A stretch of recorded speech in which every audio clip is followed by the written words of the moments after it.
Are you ready, Jim? I think that smile says it all. All right. That's. Gee, okay, here. All right, yeah. Welcome everybody out to our July 7th pre-meeting.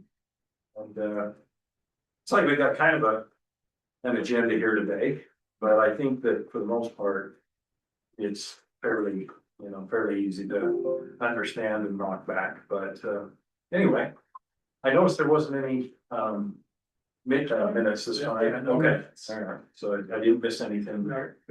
Okay. Well, first item looks like Charlie, if we're going in order, looks like you're up on ZMA 2026-04. If we want to go through, which I think we should go through all. Yeah. And we did change the agenda to put the legislative up front. Okay. We just thought with the public, if there is some public here, that we don't have that weight. Right. So on this one, this is about as routine as you get when it comes to rezones. They're not entitled to the rezone. If you're not comfortable with it, it's about 12 acres, 10 to 12 acres. They're still working out where the exact boundary is going to be.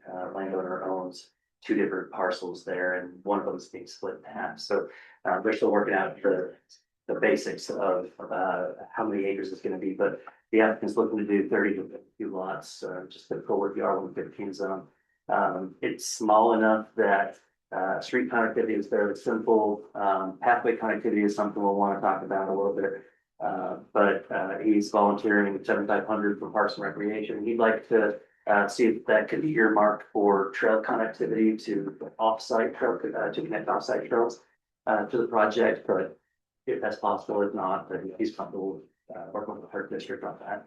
I know that the commissioners have, specifically Commissioner Ford, but the other two have also mentioned they would love to see some of this money be invested into these segments of trails that aren't likely to materialize in time, like where these old subdivisions are, where we're not getting new development to build that kind of stuff. So where we can, I think he's looking at maybe investing in that. So the development agreement will have kind of some flexibility on how that 7,500 per front door is invested, but he's comfortable with that.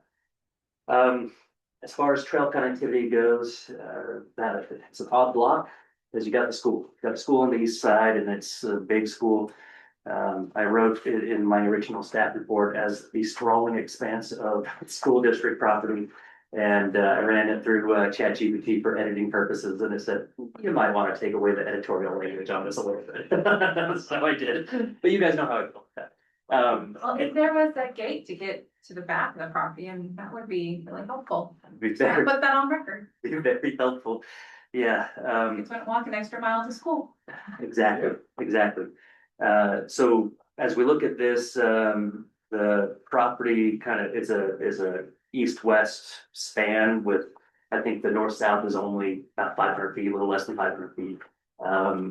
Technically, if we do one pathway intersection every 400, we could get two east-west pathways out of it. Where the school is there, I don't know that we need two. Where the school property, the northern boundary of the school property is northward by about 100 to 200 feet than the applicant's property. If you did bring one in on the northern side of the applicant's property, it would still hit the back of the school property, and so it's still a jog around school property in some way. I thought it'd be kind of cool to have it go straight to the school property and run behind the lots and along the school boundary. I think we'd have a higher likelihood that the school district, that somebody's parent is going to call the school district and ask for a gate next to where, because there's a trail right next door. I think there's a higher likelihood that you get that gate to that school property to do that. But the applicant is just proposing the pathway to stay up on the street. Single Tree Acres has the pathway already on that street. They're just proposing to extend it northward. So whether it goes on the school boundary, property boundary, or it goes along that street, it's probably about sixes. It's a small residential street anyway. We do imagine that street at some point connecting all the way to the north to 1800 South, but you've got a few large property owners that probably have to get a few of them together to do a subdivision to get a lot of development out of that. The applicant is proposing two north-south pathways. Like I mentioned, the ones on the street, the other one is along the farm ditch that runs through the property. And so really in my mind, from a pathway perspective, the only question is, should we be asking for an east-west pathway on the northern boundary? If we didn't, we could certainly ask for it from the developer when they come in to do the north side of the property. But that would be crossing a few other parcels as well, so you'd have to get more people involved, and it's a little bit less likely, the more complicated it is. But you could ask for a pathway on the southern side of the property. That one where the school is on the east and where you've got development on the west, it's a little harder to get those connections to be made. So I don't know if I'm super concerned about that one, but the applicant has shown us that, maybe they can route the trail along the northern boundary, down the ditch, down along east-west along that southern road, and then back up again to make the connection over to the school area. I think from an efficiency perspective, it's probably better just do that northern property line, or just not do a pathway, east-west pathway, and maybe we just defer that to the neighbors to the north, what they develop. So a couple things to think about. From there, everything else, I've sent the applicant our template development agreement. It's about as simple as it can get with the amount of acreage, and not a whole lot of uniqueness to the project. Any questions? I think it's pretty simple. The only question in my mind is that you have those directly north of the easterly part of the property, you have those 4 lots right there, Mhm. individual. You don't know what those will turn into, if anything at all. Right. And I know this developer can't do anything with that right now, but man, this is just kind of editorial. It'd sure be nice to know what that's gonna be. Yeah. But It's the magic looking ball. If we just could look into the glass and know what it's gonna do, we know exactly what to do here. well, because what could happen is that pathway could be pushed over mid kind of 3/4 block. Yeah. And go right up along the side of the baseball field, Just straight through the ahead. block. Yep. Yeah. That'd be most ideal in my mind. Yeah, But those are smaller lots, so chances of those getting developed are right. not as great. You'd have to have someone who picks up the back of all those lots, combines them to create a subdivision, right? It's just. It's yeah, too less- expensive. Less likely, too expensive, multiple landowners. So I'll tell you what I've told others in our office, most of the time I say, if you can get the infrastructure now, it's better, bird in the hand's better than two in the bush, kind of thing. However, this one's a little bit different. I'm leaving it up to your guys' discretion on whether or not you feel like that east-west pathway is important to, where there are potential opportunities to push it along. Other than that, everything else is, it's about as vanilla as we've seen them. Anybody got any concerns on that one or questions? Okay, I think we're ready to move to the next item, which is the code change for, this is Ogden Canyon. That's one of the proposed sections of the ordinance to change, yeah. Right. So Tammy, when you're ready. Yeah, so we've got a few changes to land use ordinance that are being proposed. One of them was at the request of the county commission, and that's the first portion of the staff report, which would be changes to the F1 zone. So this was previously the FR1 zone before we did this recent group of changes to our ordinance that Charlie ran through you guys. In the F1 zone, that's located in Ogden Canyon. There's about between 160 and 170 parcels in Ogden Canyon. The majority, and by majority I mean 80 to 90% of these, do not meet current zoning standards. They're all grandfathered in as lots of record for the most part. So in the FR or F1 zone, minimum area is an acre, width is 150 feet. Some of these are as small as 0.06 acres. And we've got a structure. About 130 of these 160 to 170 lots do not have direct access off of Highway 39. So these proposed changes to setbacks would only go into effect for those parcels that don't access right off of 39. We don't want to move structures closer to Ogden Canyon Road. And so, the request has been to change setbacks, the front and rear setbacks from 30 feet to 15 feet. And side setbacks from 20 feet to 10 feet.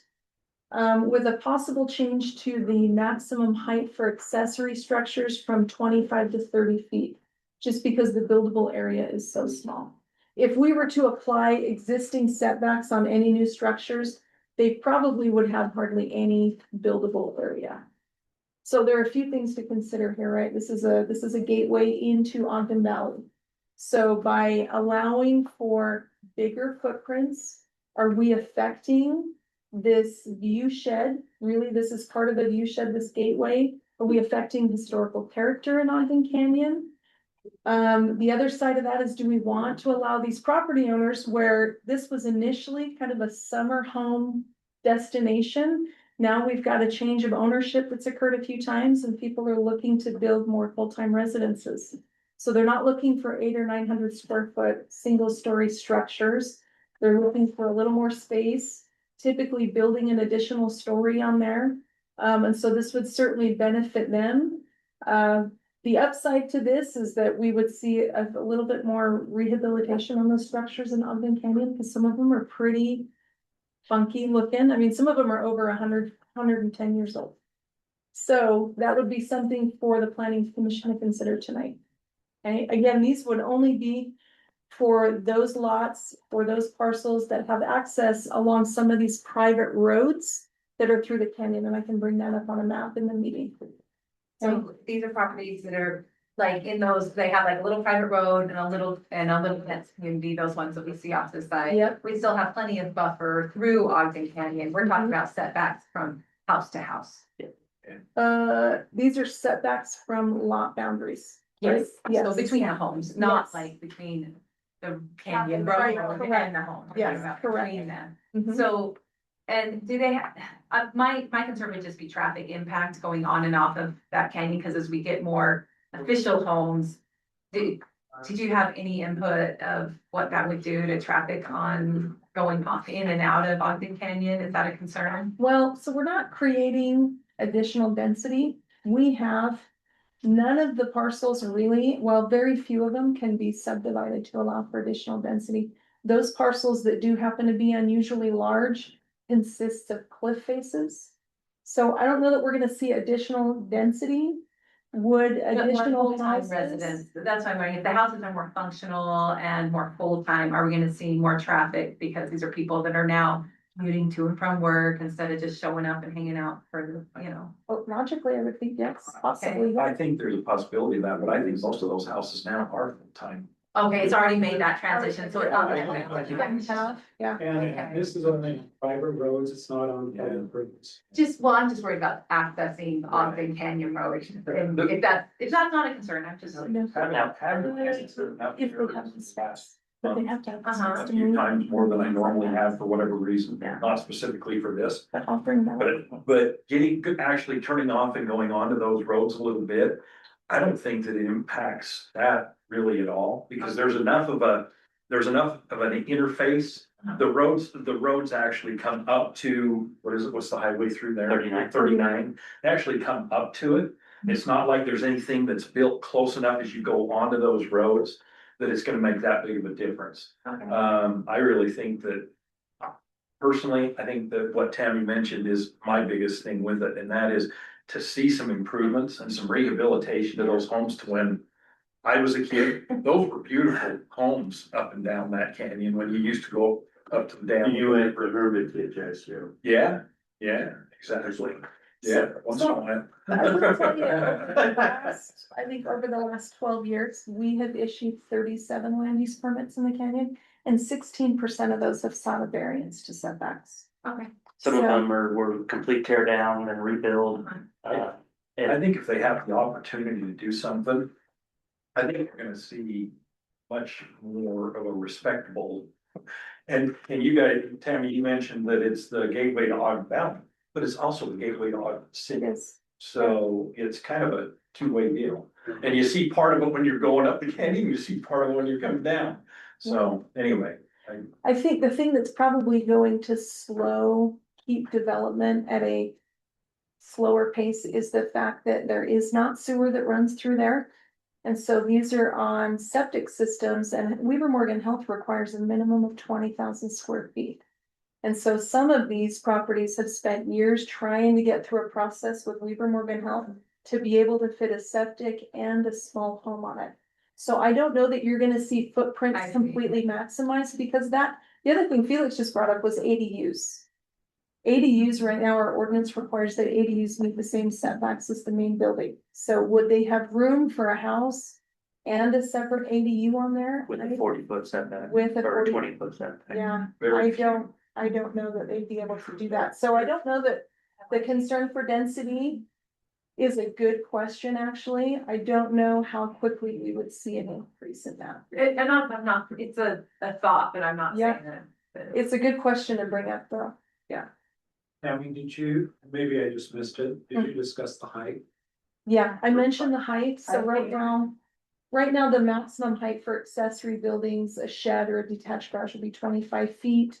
The proposed change is 30. If the planning commission has suggestions or wants to go back to the 25, this is for you to make a recommendation on. I'm trying to remember, does the code specify, like, in relationship to the main building, what that height can be? Only for ADUs. Only for ADUs, but not for just accessory. Accessories, they are capped at 25, main buildings are 35. Okay, and there's no like one has to be supported together and all that. Only Just the for ADUs. ADUs. I really want to rechange that ADU. And it's apparently the accessory structure code. I'll be thinking about that. If you don't give an allowance for height and you start taking into consideration what an accessory building is, so say it's a garage, you've got a 12-foot clear space on the bottom floor, and then an 8 or a 10-foot on the second floor, and then you've got roof pitch. You're at that 30 feet. And I'm just wondering, do we So- want to see that type of two-story structure? Is that gonna create the beautiful gateway, those really big pole barn type structures, depending on where they're situated and how tight they are? They can kind of cover up the pretty buildings when you have a really tall pole barn. Yeah. That would be my. I don't think the lots are big enough for very many Yeah, of these to have it. I'm I think thinking it's of the gonna be one obnoxious. in your area, and I Horrible. I really do think the fact that these are all in septic is going to hinder how much buildable area these guys will have, and really, we're talking 10th-acre parcels, maybe a quarter acre. Some of these larger ones have they're either right on the river, so a lot of their backyard is up a cliffside. There's really not a whole lot of buildable area in the canyon. But still, the shed being 30 feet tall, if the house is only 20 feet tall, is that something we want to see? I will tell you, I've reviewed a lot of land use permits. I've never done one for a shed that's 30 feet tall. Well, that's why I wonder if it's worth But- changing it to 30 feet, or if Don't know. we're on the off chance that we're going to see that. Yeah, I I'm don't know. like, I don't know if that's something I want to see, to think about that a little more. Mhm. We talked a little bit about maybe there's a relationship or a percentage or something like too. Just wanted to ask you guys that question. It'd be And I don't know really if simple there's that. for us if we just set a flat standard. But at the same time, does that simplicity turn into a nice? I mean, if it's a nice looking shed, I don't care, but a lot of sheds don't turn out nice. Some agree. You Anyway, guys have any more questions on that part of this? Cause there's a couple more parts we're proposing to change. The other one is when we did this kind of sweeping list of changes that Charlie took care of, which was just a massive amount of cleanup in the ordinance. There were some uses that were inadvertently left out by staff, specifically in the FR3 zone, which is now the R3 zone.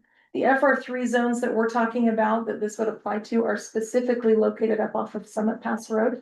So they're surrounded by resort development, and the uses are all short-term uses. And so I don't know if you've had a chance to look through your packet, but the uses that we would be adding back in would be specifically short-term rentals, a recreation lodge, and transient lodging. So short-term rentals were previously a permitted use in that zone. A recreation lodge was a conditional use that's put back in again as a conditional use. And then the transient lodging, which would be a motel, hotel, condotel, that's been added in as a permitted use in there. Specifically though, oh, it's the recreation lodge where we specified it's gotta be located no further than 1,000 feet from the DRR1 zone, which is the recreation resort zone. So that really would apply only to those two small areas up there, surrounded by Powder Mountain Resort. Those are the only two that would apply because they have moved to R3 that doesn't have that, so you'd be adding the R3A or R3S, so. R2. What is that? Both. Both. Just R2, allowing those uses in both of those. in both of those, but there's really only two small areas that have that zoning, The two small areas specifically are the R3A zones. R3A, okay, and what are the R3S? Stats, which we don't have a, That means it's actually zoned that way, Westbridge has some, but not quite signed yet. nothing current, okay. Nothing's So we're being built right now. planning ahead, so R3 right now is only these two parcels, and currently we only have R3A, but future we may have some R3S. Potentially, yeah, I think the point is that it's within 1,000 feet of the resort, as long as it's within 1,000 feet of the resort, use more, temporary types of uses, short-term rentals, transient lodging and recreation lodging. Seemed to make sense. There was a little bit of a challenge with the, FR3 zone, I debated whether or not we just leave it in, as we were simplifying things, one of the things I really wanted to do is get as few zones as we possibly could. No reason for unincorporated county of 14,000 people to have 39 zones. So if we can get that narrowed down a little bit, so that was my objective, but I completely forgot about the transient lodging needed epic areas. So it'd be nice if they didn't have the FR3 up there, if it was all just DRR or CBR or whatever. But stop. Any other questions on that part? Good, Good? yeah. Okay, the last change we're looking to make, we have a fencing ordinance. I don't know if you guys know this, but we have a specific ordinance tied to fencing. Where you can have certain height of fencing on your lot, which uses allow for taller than 6 feet. Right now, residential, you're maxed out at 6 feet. However, on a corner lot or within your front setback, you can only go up to, I think it's 3 feet. Yeah. So we've got quite a few with all these new roads going in and these smaller lots. We've got quite a few corner lots where property owners are kind of wanting to maximize their yard space. So they still want the 6-foot fence, for example, if they're on a corner lot along their side yard, but we don't allow it within the setback. So this change really, other than clarifying it, so we've kind of rewritten the ordinance to just make it read more clearly. The change that comes out of this is that if you're on a corner lot, you can have a 6-foot fence along your side setback. You know what I mean? To have it go Yeah. around your backyard, but you've got to leave 2 feet between the sidewalk and the fence. So we had our neighbor do that, illegally, and since we were in a cul-de-sac, I wasn't particularly concerned, Mhm. but I think I'd want more. Has engineering looked at the side triangle on that? So we do still require that a clear view site triangle be provided. So Okay, we will so still that's- look at those. Because even there, pulling out of my driveway, and it's silly, I was just in a cul-de-sac, it's really hard to see. Well, it's almost like people park on the street, because, and that's not very fun either, but. I can see allowing it, but as long as there's a side triangle that has to be Mhm. provided, because putting that on corners can be really. They So- might need to be set back more than 2 feet to make that work. So they can't go, they can't go beyond the house, Their house. the front of the house. So Oh, that fencing well- cannot come any closer to the other lot line. Can't come any closer than the front of their house, the front of the neighbor's house, the front of their house.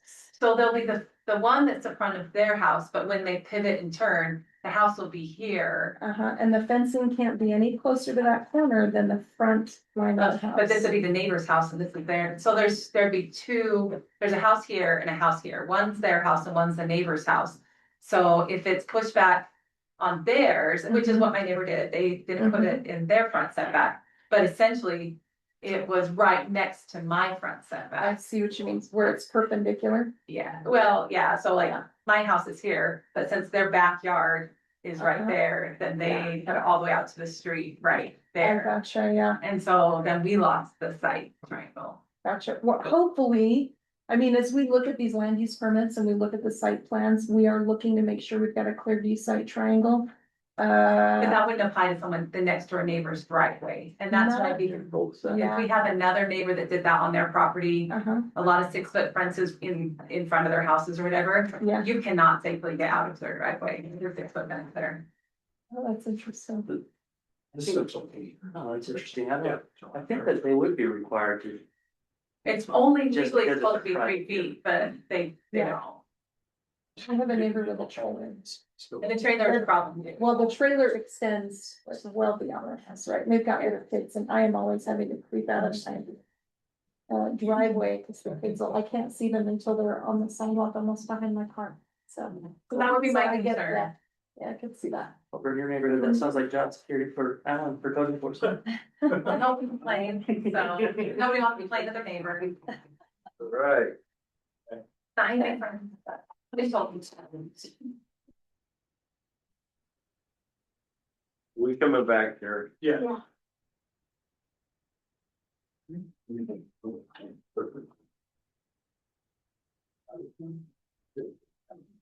Mhm. Yeah. It's not one of those, that's- And my I neighbor. wasn't supposed to ask that. My neighbor. Like, oh, this comes here, and I'm like, yeah, I'm gonna cul de sac it out. I got it out. I got it out outside. Oh, I did. Let's just send it there, but whatever. Well. But it's a cul-de-sac, so it wasn't really that big of a thing, you know. But I Yeah, was but like, I can- that could be really.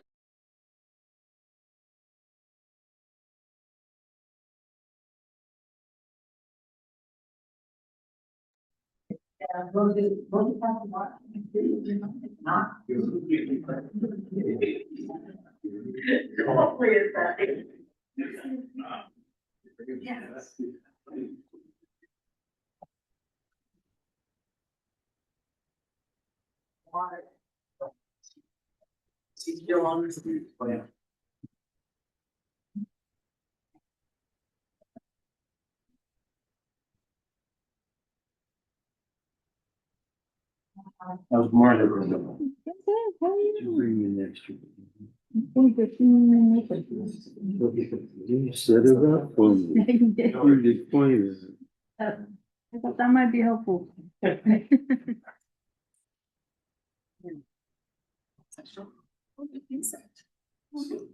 I'll keep it full for you. That's good news.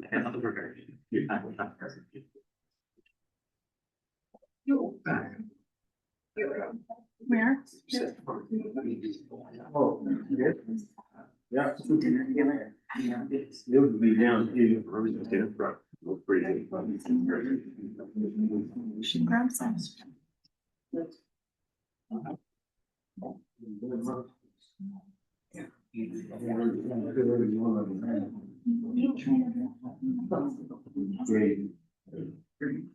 Good evening, everybody. Welcome out to our Weaver County Planning Commission for today, Tuesday, July 7th.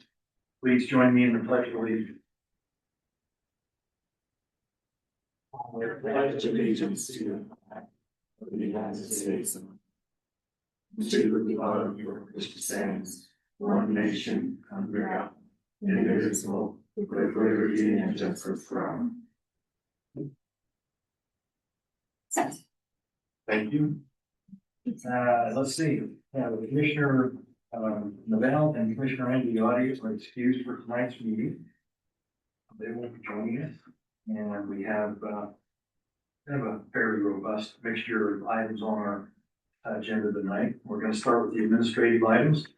Item number 1 is 1.1 ZMA 2026-04, request for a public hearing and consideration regarding the application to amend the county's zoning map to rezone approximately 12.3 acres located approximately 1940 west, 4700 south from the A1 zone to the R115 zone.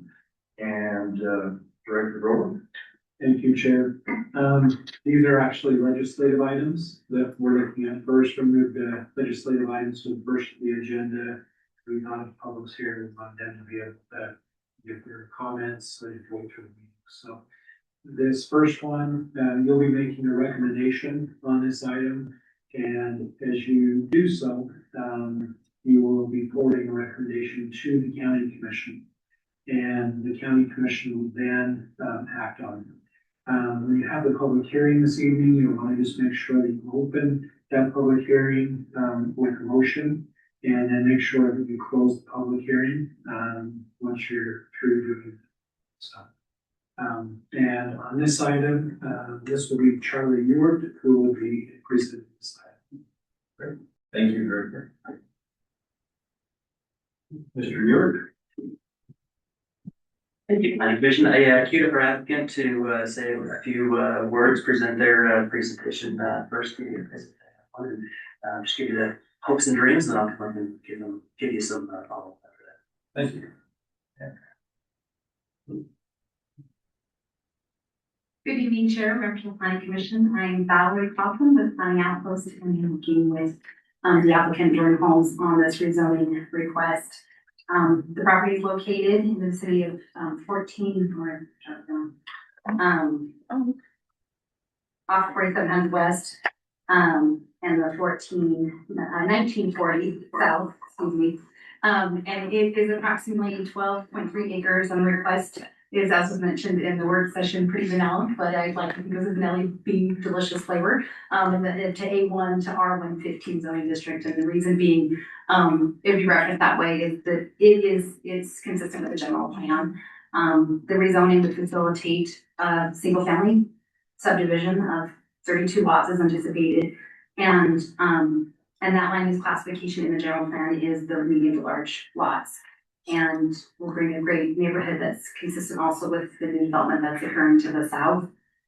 And the rezoning request is also fully compatible with the existing developments, with Westfield High to the east, Single Streetles to the south, and in the surrounding area, that entire area is future land use planned for the similar type of development.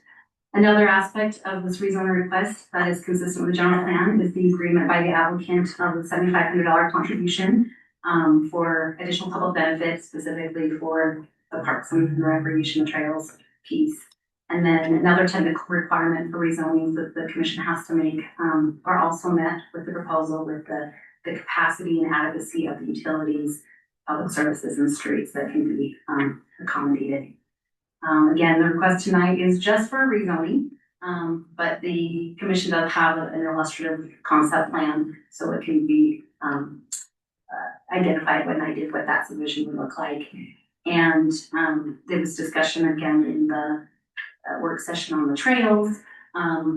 There is also another kind of a see that I threw out at Charlie as well, that provided a portion of the northern and the future, and then we have the north-south connections and that southern line, and then going on south. That would also be proposed. Reason being, like the straight north, or excuse me, the straight east-west that's along the northern line, then makes that those lots less the privacy issue of having the backyards with the trail on there, is why that discussion of, well, what is the best place for this trail? And then ultimately, if the school, I don't know that, anyway, it's difficult, right, that they're going, oh, we don't really necessarily want the trail, but there's just different options, and so we want to make sure that the commission would know, okay, there's some other alternatives that we would propose on that option, on the trail component. But as it stands, there are going to be trail like quote stubs, right, for when the property develops to the north. And then knowing that there was to the west, as the road comes in, some opportunity in the future, because there is that same property owner to figure out what that piece would look like as well in the future. And then if it's the recommendation for approval for the design goes forward, we would look forward to working with the county on the next steps for the planning, which is then we'll get into the details and development agreements and things. But we do look forward to bringing a much needed single family home neighborhood to the Taylor community area. So thank you. I'm happy to answer any additional questions. Thank you. Commissioners, any questions? Thank you.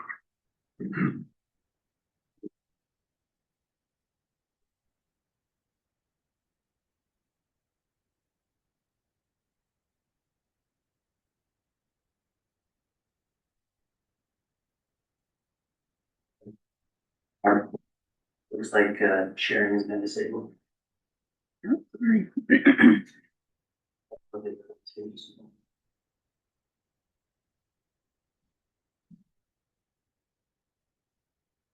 Yeah. Thank you.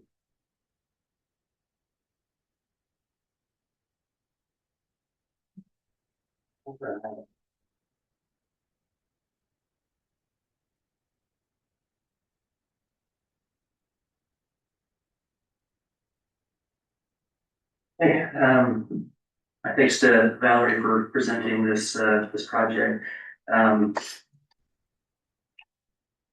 As we look at this project, planning commissioners, there's, it's about as routine as they come. Now we've got some tread under our feet from our 2022 general plan update till now. We've done quite a bit of rezoning. And I think this one checks all the boxes that we've been looking at fairly simply.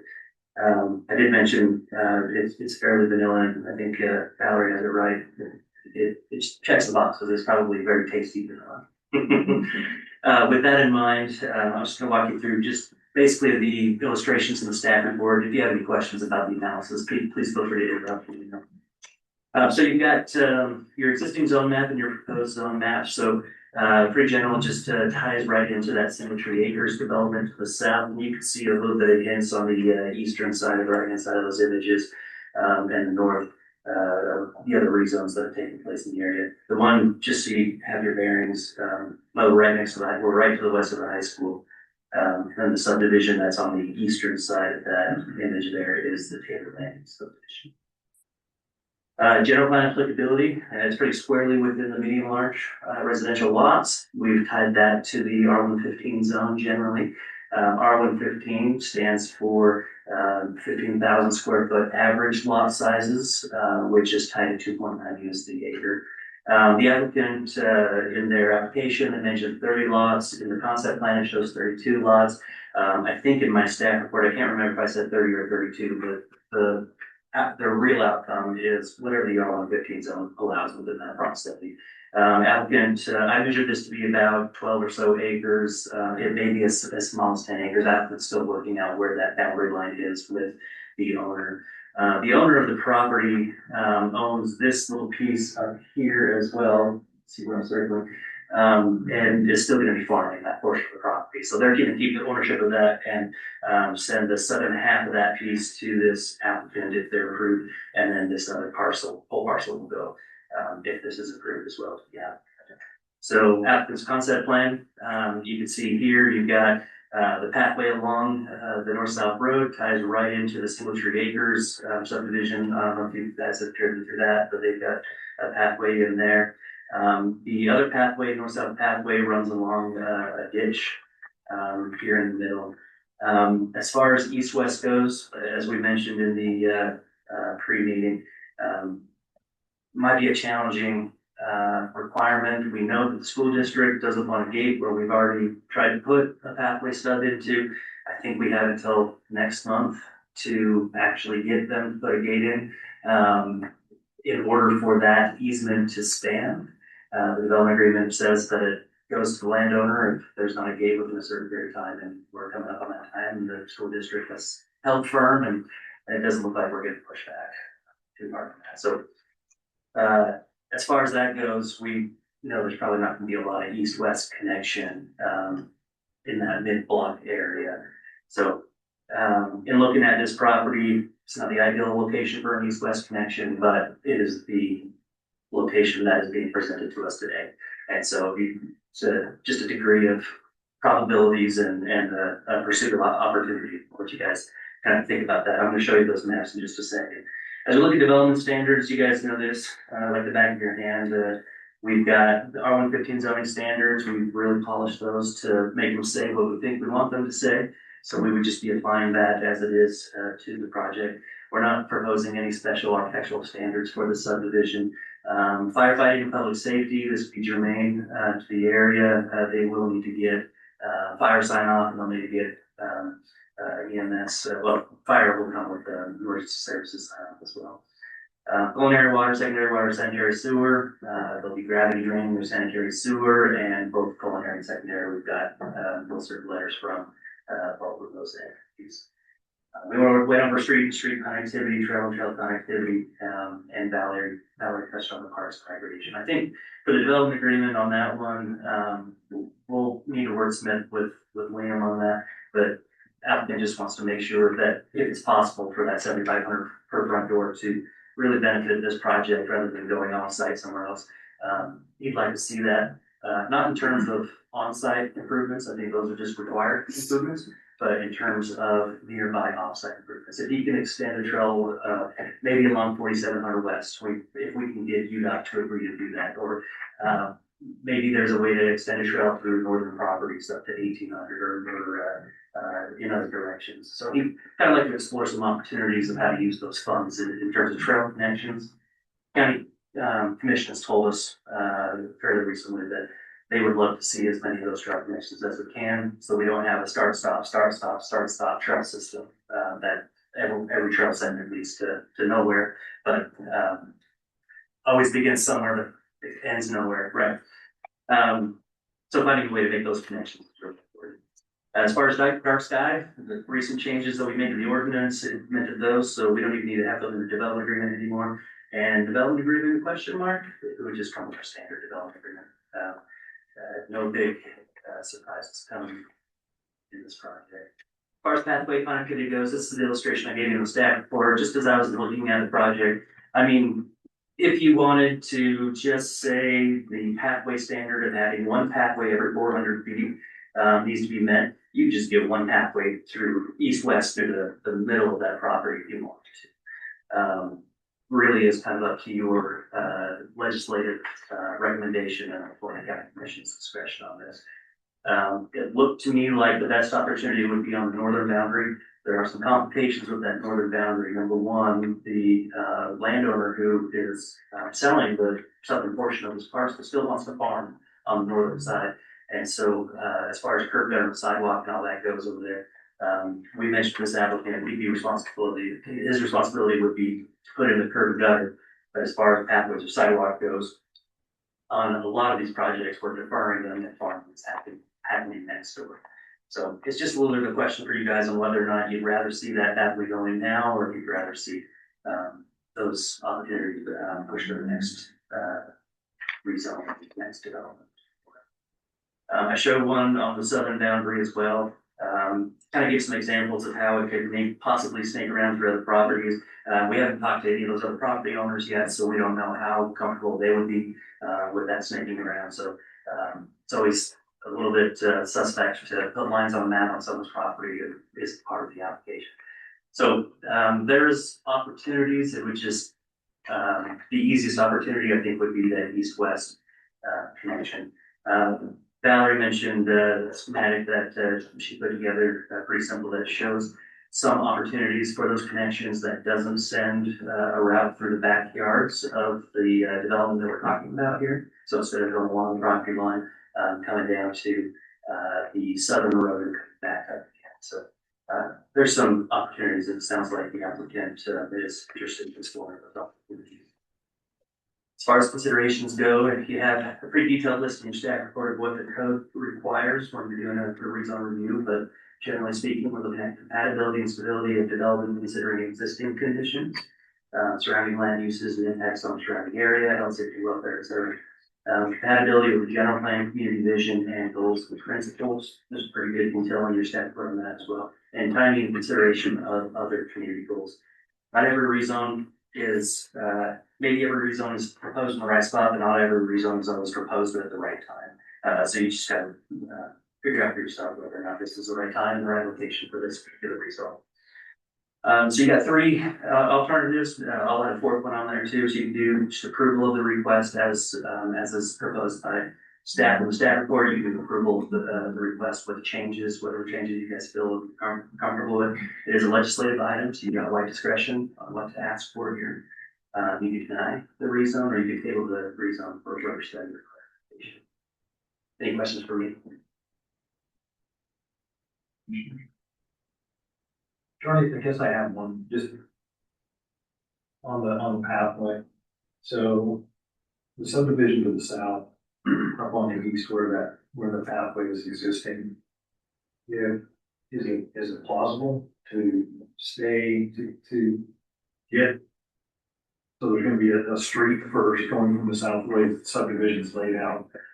There's gonna be a street and then an island of homes, both north facing and south facing and some west facing.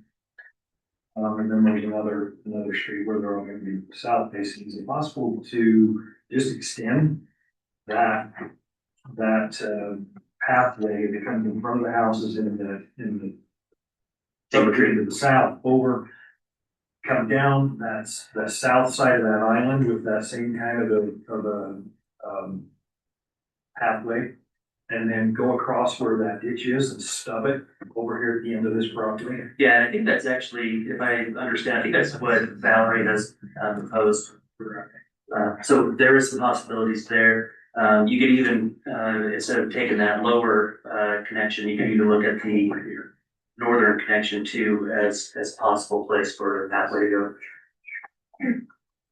Is there sidewalk around the development otherwise, not necessarily a Yes. pathway? Yeah, without, if there's not a pathway, we require 5 sidewalks on both sides. So it's either a 10-foot asphalt pathway so our 10-foot asphalt pathway is actually 9 feet of asphalt and 2 6-inch thick ribbons that are 12-inch deep to hold the asphalt in. So sometimes it's actually cheaper just to go and form concrete. We've actually seen developers doing that. So either asphalt or concrete, it's just a wider sidewalk essentially, but it's replacing. Yep. Sidewalk for that section, but there will be an off-street path available. It just won't necessarily be a wide path. It might be sidewalk, right? Maybe Oh, just- well, sorry. If it's sidewalk, it'll be on the street. Does that make sense? Oh, it'll be It'll be next to, different. Yes. next to the street, no, park strip. Is that what you're saying? No, we could even do, the sidewalk would have park strip still. We could even still do park strip if we did a pathway there. So it's really just a question of 10-foot wide pathway versus 5-foot wide side. So for me, when I say off street, like they can walk off the street on the sidewalk, sorry. Sorry. Yeah, so if they're not being thrown out into the abyss, there still is plenty of sidewalk, people can get all around this community. And the pathways are really for big direct paths through the community, but not necessarily to get to every tiny nook and cranny. Exactly. Commissioners, anything else? Okay, all right, then I will ask for a motion to open a public hearing. Motion open for public hearing. Let's see, do we got a second? Second. All in favor? Aye. Aye. Opposed? Okay, we're in public hearing. If you have something you want to tell us, please come up to the podium, give us your name and address, and 3 minutes.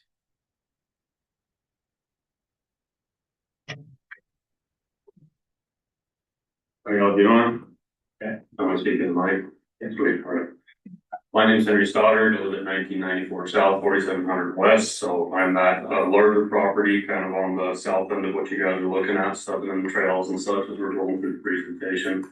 I'm a newer member of Weaver County. I come from Summit County. I've lived here exactly a year to the day.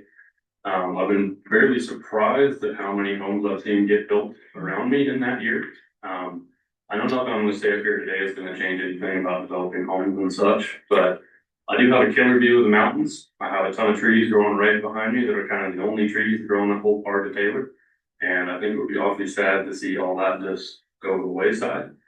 One thing I would also encourage is, to me, I'm pretty fortunate I get to live next to the Clark and the Jardine family. They're very old names out in that area of the town. And kind of see the legacy of them being, century farms and stuff like that. And I think having those acre lots out there kind of speaks to the greater purpose of people who have gardens, people who have livestock, things like that. The point of concern I would have is stuff in my property, backing right up to the development. How are people going to feel about having cows, horses, donkeys, gardens and stuff like that, still getting farmed on the other part of them when they go through and lay seed and kick up dust and things like that. So that'd be kind of my points of concern. I know that there's some folks around me who feel the same way. The only point of concern I would have is exactly where that pathway goes. I would not encourage anybody to develop a pathway that runs either through my property or next to it. The other thing I'd be interested in is if there's any kind of traffic analysis. I come from a metropolitan city planning background. I used to be on the community council for the ballpark neighborhood in Salt Lake, so I get getting yelled at all the time. I'm not trying to do that, but the traffic on 4700 is already pretty substantial. The speed limit's already pretty high. Be concerned about if we get that many more people living out there. How far away am I from having my front porch, 20 feet closer to the road? That'd be another thing I'd be thinking about for how many more folks are living out there and bumping up and down that street. And just general safety of pets, people, kids and stuff like that on the road as well, with how many folks are moving there.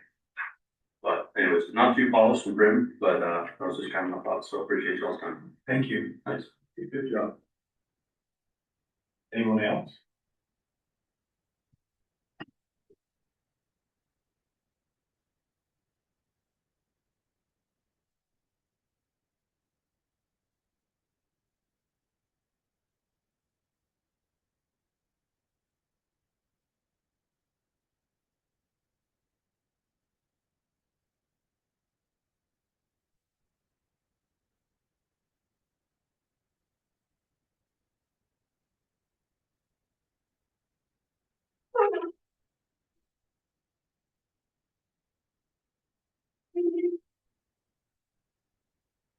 My name's Louise Permit. Oh, baby. Sorry. I feel like it's down right there. The amount of homes that are being built out there are totally unreal. And I just feel like you're not looking at what the people really should have and what you really should need. I totally agree with the fact that people have the right to do what they want with their land. Don't get me wrong. What I say up here isn't going to change any of that neither. But have you thought about the water? Have you thought about the roadways? We own property on 4700. Our son lives there. The traffic is atrocious. You can't pull out of his driveway. And especially during the peak times of the day, the traffic is totally ridiculous out there. And these homes that you're thinking of building are going to come right up to his backyard. We are going to have houses right there at the backyard. The more people that are moving out there, and where's all this water coming from? You say irrigation water. No, you're not, because we don't have enough water out there. I truly believe that you need to really, really think about having 3 homes per acre and having 35 homes built on 12 acres. I come from old school, and when my family built their home, they had to have an acre, at least an acre. They had to have 150-foot frontage. What happened to all of that? Why was that changed? Why now can we have houses on top of houses? I don't live in a city. I don't want to live in a city. I want to live in a community. I want to live in the country. I don't want people complaining every time a horse gets out or runs up the road. I don't want the smell to bother 20,000 people and have them complain all the time. You really need to consider the fact of all of the problems you're causing. You're causing water problems, you're causing sewer problems, and you are causing all of this enormous schooling. And you got more kids that are going to school. Who's going to pay for all those schools? My tax dollars. and everybody else's tax dollars that are in this. Our taxes have gone up from $500 up to over $3,000 in the last 10 years. That is ridiculous to have to pay all of that in taxes and not get anything for it. Thank you, Chris. Thank you.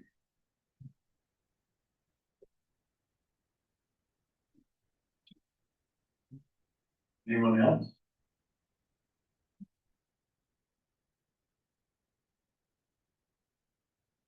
Okay, seeing none. Commissioners, I'll ask for a motion to close public hearing. Move that we close public hearing. Ask for a second. Second. All in favor? Aye. Opposed? Okay, we're now out of public hearing. And usually at this point, we address some of the concerns and questions that have come up. Maybe Ms. Clausen, would you like to address any of this?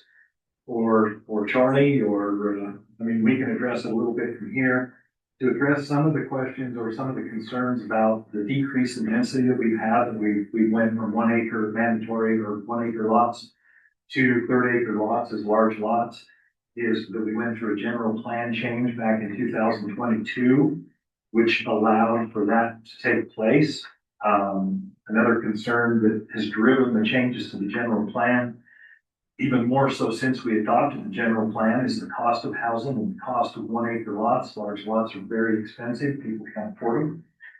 And to address the issues with water and those concerns, they are concerns. They are concerning to us.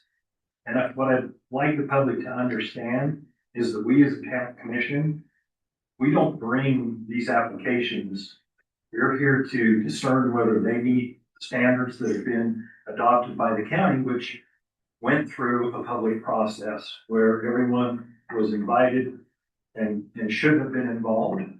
And it's kind of unfortunate that when we come to meetings, and this is usually when we, have a lot of folks that aren't happy, that they didn't know or didn't participate in those processes as they were happening. But as far as it goes, the water will be what the water is, and when we're out of water, I guess they'll quit building or they'll quit putting in applications.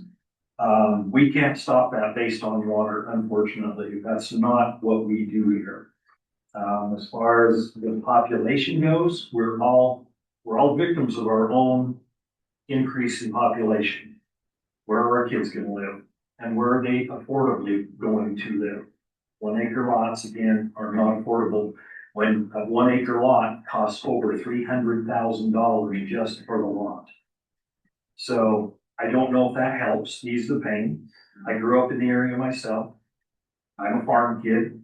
I understand, but it's an unfortunate thing, but it's where we are in 2026. Let's see, as far as road studies, that kind of thing, I'll let the professionals handle that. And maybe polish up some of the stuff that I've said. Thank you, Mr. Chairman. As far as road studies go, before this project can actually become a subdivision, so this is not a subdivision proposal, this is a rezone proposal right now. Looks an awful lot like a subdivision proposal because they brought us a concept plan that'll run with it. When that subdivision does come in for its official proposal, it needs to look something like the concept plan. At the point that they come in for that application, there's going to be a lot of science that needs to be applied to the project, including letters from UDOT that 4700 is built to a standard that is needed to serve not just this project, but the existing needs of the community. UDOT 4700 it's been a little bit of an interesting challenge. I don't know that I've driven on any road, followed behind a school bus, and had to stop every other block, because the school district thinks that the kids should be able to walk a mile and a half without these sidewalks to school. That's a challenge. On 4700, the speed of 4700 is also a challenge. We know that UDOT changes speed as community changes. As more density comes in, speed limits oftentimes come down, but they're usually more reactive than they are responsive. We want to be a little bit more responsive. So if we wanted to put something in the development agreement that talks about 4700 west improvements, that would be fine. Otherwise, the developer will be responsible to UDOT to show them that they are not negatively impacting that highway system. And what that means is they're probably going to put in turn lanes and possibly some better, where they've got such little area to work with, where they don't own the properties next door. It might be a challenge for them to do. And so what UDOT requires, that UDOT's going to require. As far as going through the development, connecting over through Single Tree Acres, the county has just improved 2200 south, 4700 to 4300. It's still needed for the rest of 4300 going eastward. County changed that to a 3-lane road. We did that with some developer funds as sewer was being put in, but we also did that with some other funds as well. The goal here would be that the county, the existing taxpayers don't have to put any of those improvements in. The goal would be that those improvements are all coming in as development's coming back. A little bit of a challenge when you've got 10 acres here, 40 acres there, 20 acres there, you can just hopscotch of improvements. And so sometimes we just have to do that with impact fees. My understanding is 2200 was funded in part by impact fees as well. Impact fees come out of the bucket that new development pays into. So every time you pull a building permit, you've got to pay a transportation impact fee. So that's kind of our way to try and smooth that out so that improvements can occur where development is occurring, so that we're not getting development way too far ahead of where those improvements need to be.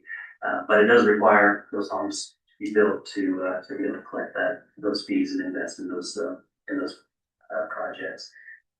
As far as animals go, really good question. These landowners within this subdivision won't be able to have farm owners. Farm animals, what I meant to say. But the zone of the neighboring properties do not change. And so the A1 zone will still apply to everybody else's property. Through the A1 zone, they still have the right to whatever farm animals that they're allowed to use in the A1 zone. Horses, cattle, goats, whatever they can fit on the property without going over the already established limits. Will be protected and preserved through that zone. These guys can complain to us until they're blue in the face, and people do complain to the planning division and the code enforcement about the stink in the neighborhood, and we tell them that's just too bad. You moved to a farm country area, and that's what it smells like out there. Sorry, they're allowed to do that. So we get that a lot. All right, give me just a second here.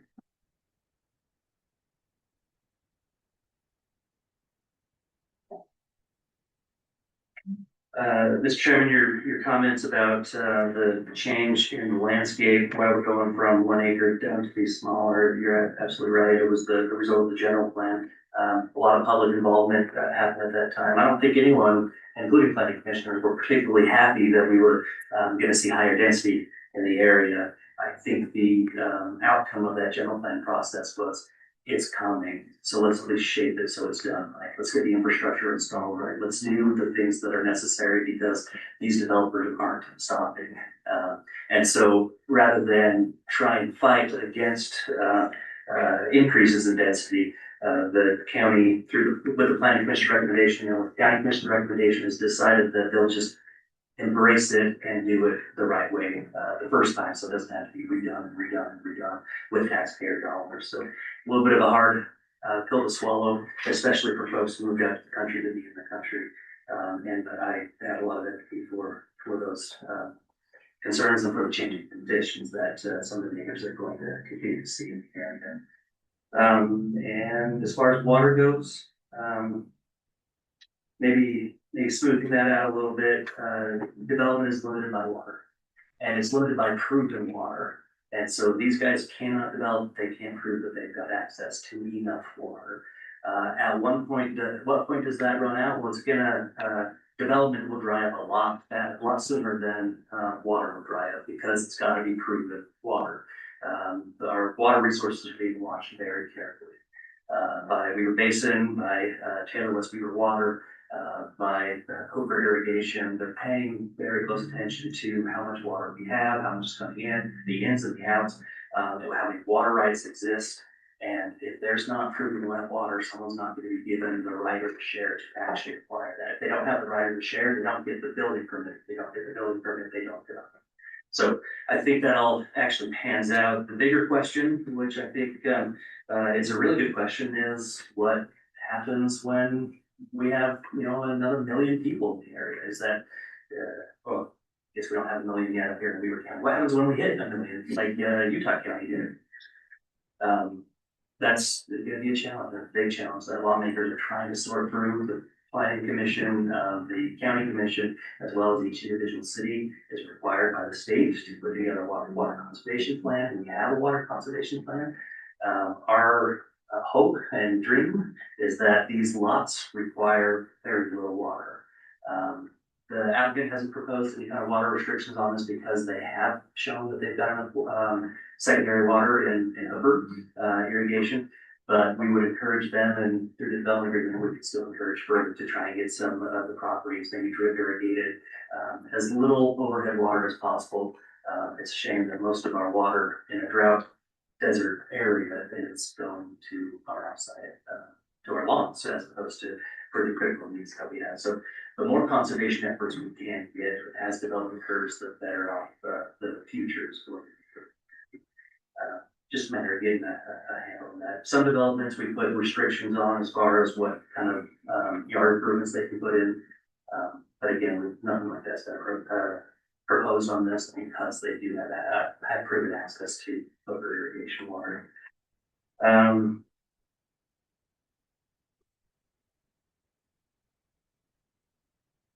Okay, so schooling needs, that's always a really challenging.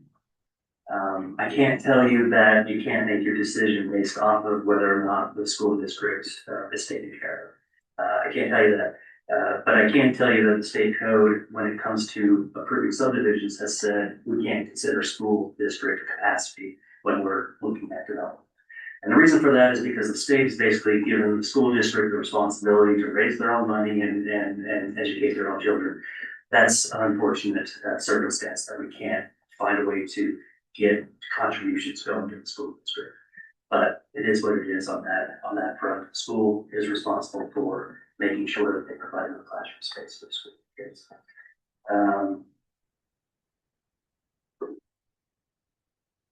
I think I hit the questions. You guys have any further follow-up from me? Just one chart, and that goes back to where you started on 4700. On Buffalo Run, we require some improvement there on 4700. This, I mean, this isn't really any wider than the access point here. So I'm presuming that's how we're looking, right? I mean, there's really no improvement because of the fact that it's gonna be road.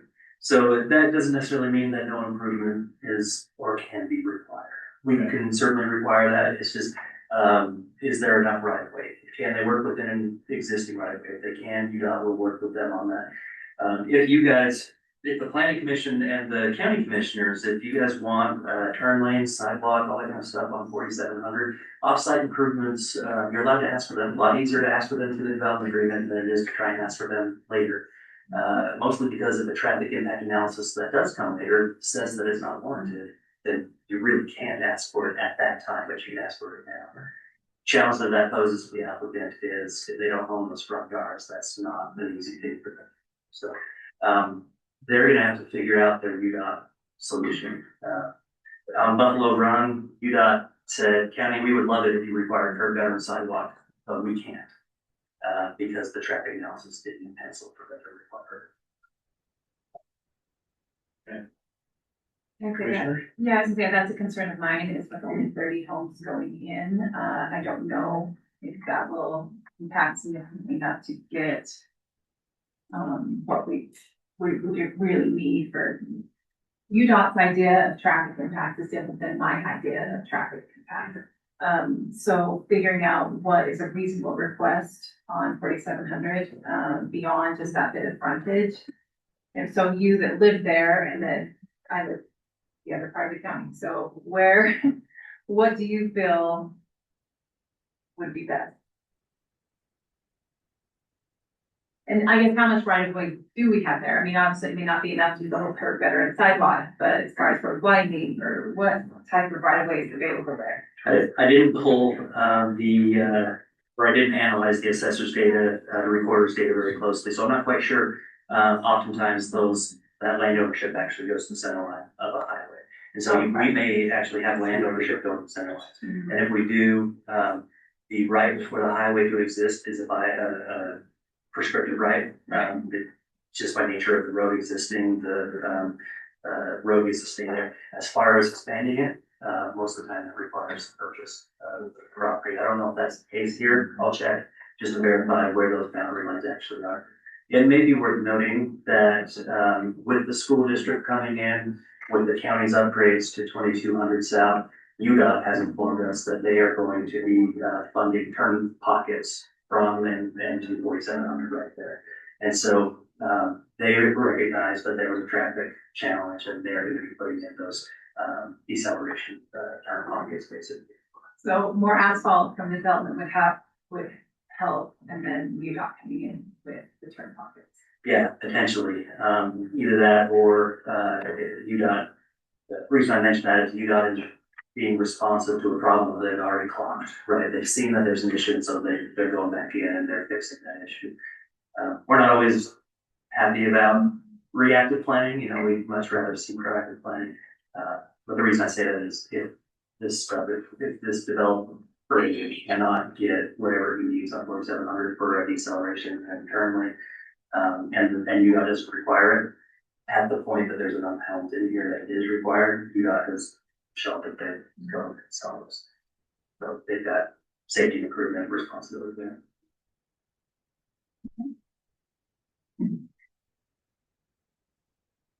Does it do any good to make a requirement going north out of this egress along 4700? Because there is quite a wide area between the edge of the asphalt and where the field begins. The actual farming field. You mean like an acceleration lane? Yeah, exactly. It would be an acceleration lane when you come out and make a right-hand turn. Yeah. There's a possibility. So what we could do is we can write into the development agreement if you guys would like to see something like that. We have to work with UDOT either on how the development agreement is written or at least put enough flexibility in there so UDOT can adjust. UDOT doesn't really like the county telling them how to manage the roads. At the same time, we want to tell them to manage them a little bit more proactively. And so I don't know that it would hurt us at all to try and put something like that in the development agreement and see if UDOT allows it. Especially to the north, correct, this right here. To the north, that is the same owner, they own the right of way, and so I think it's reasonable to expect improvements and right of way dedication along that property where they're not building all of it, but we know they have access to that landowner. Okay. It should probably bite the bullet like everyone else, we would expect to do that and bring the right to that road. Yeah, and Previously too. Yeah, so I'd say the improvements all along the property that they own, whether it's part of the development or not. Okay. I'm not sure how to include that in your motion, but just improvements north through the Martini property, I guess that's what it says on the, yeah, that is the routine property. Commissioners, anything else? Okay. Thanks, Charlie. Thank you. Appreciate it. Okay, when you're ready, I'll entertain a motion.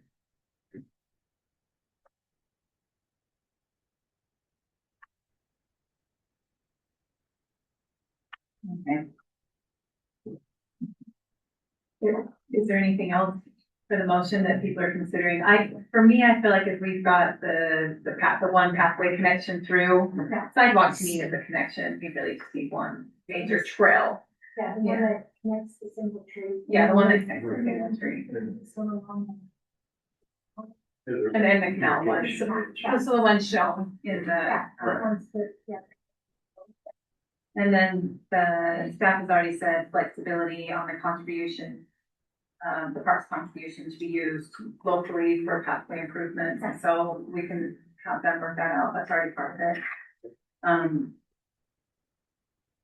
And so, I'm just trying to, which exhibit that shows the just two east-west pathway connections are all that we're considering. North, south. Oh, sorry, two north-south, you're right.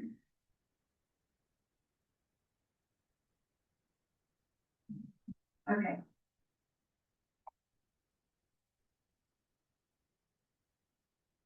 I move before deposit recommendation to the county commission for file VMA 2026 -04, an application to amend the county's zoning map to rezone approximately 12.3 acres located at approximately 1940 south, 4700 west from the A1 zone to the R115 zone. I do so with the following recommendations. Provided in our packet, staff recommendation number 1, the concept plan should be updated to include any additional items requested by the planning commission. Those would include considerations, not considerations, I'll just say improvements along 4700 north through the Martini property. And then item number 2, the county's, from our staff report, the county's typical development agreement template should be used, including the standards typically established therein.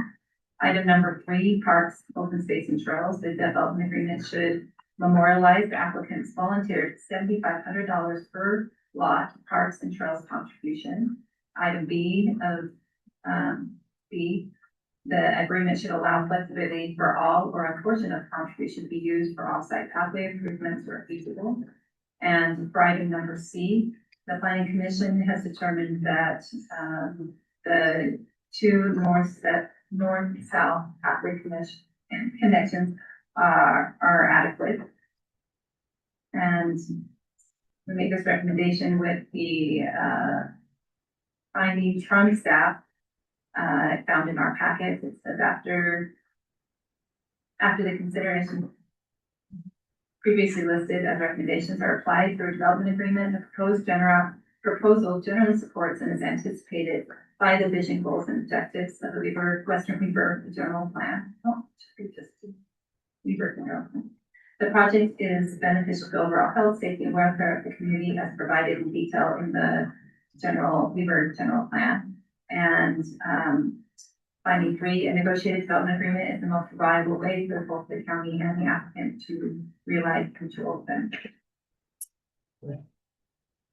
Commissioners, any comments on the motion? Okay. All right, I'll ask for a second. Second.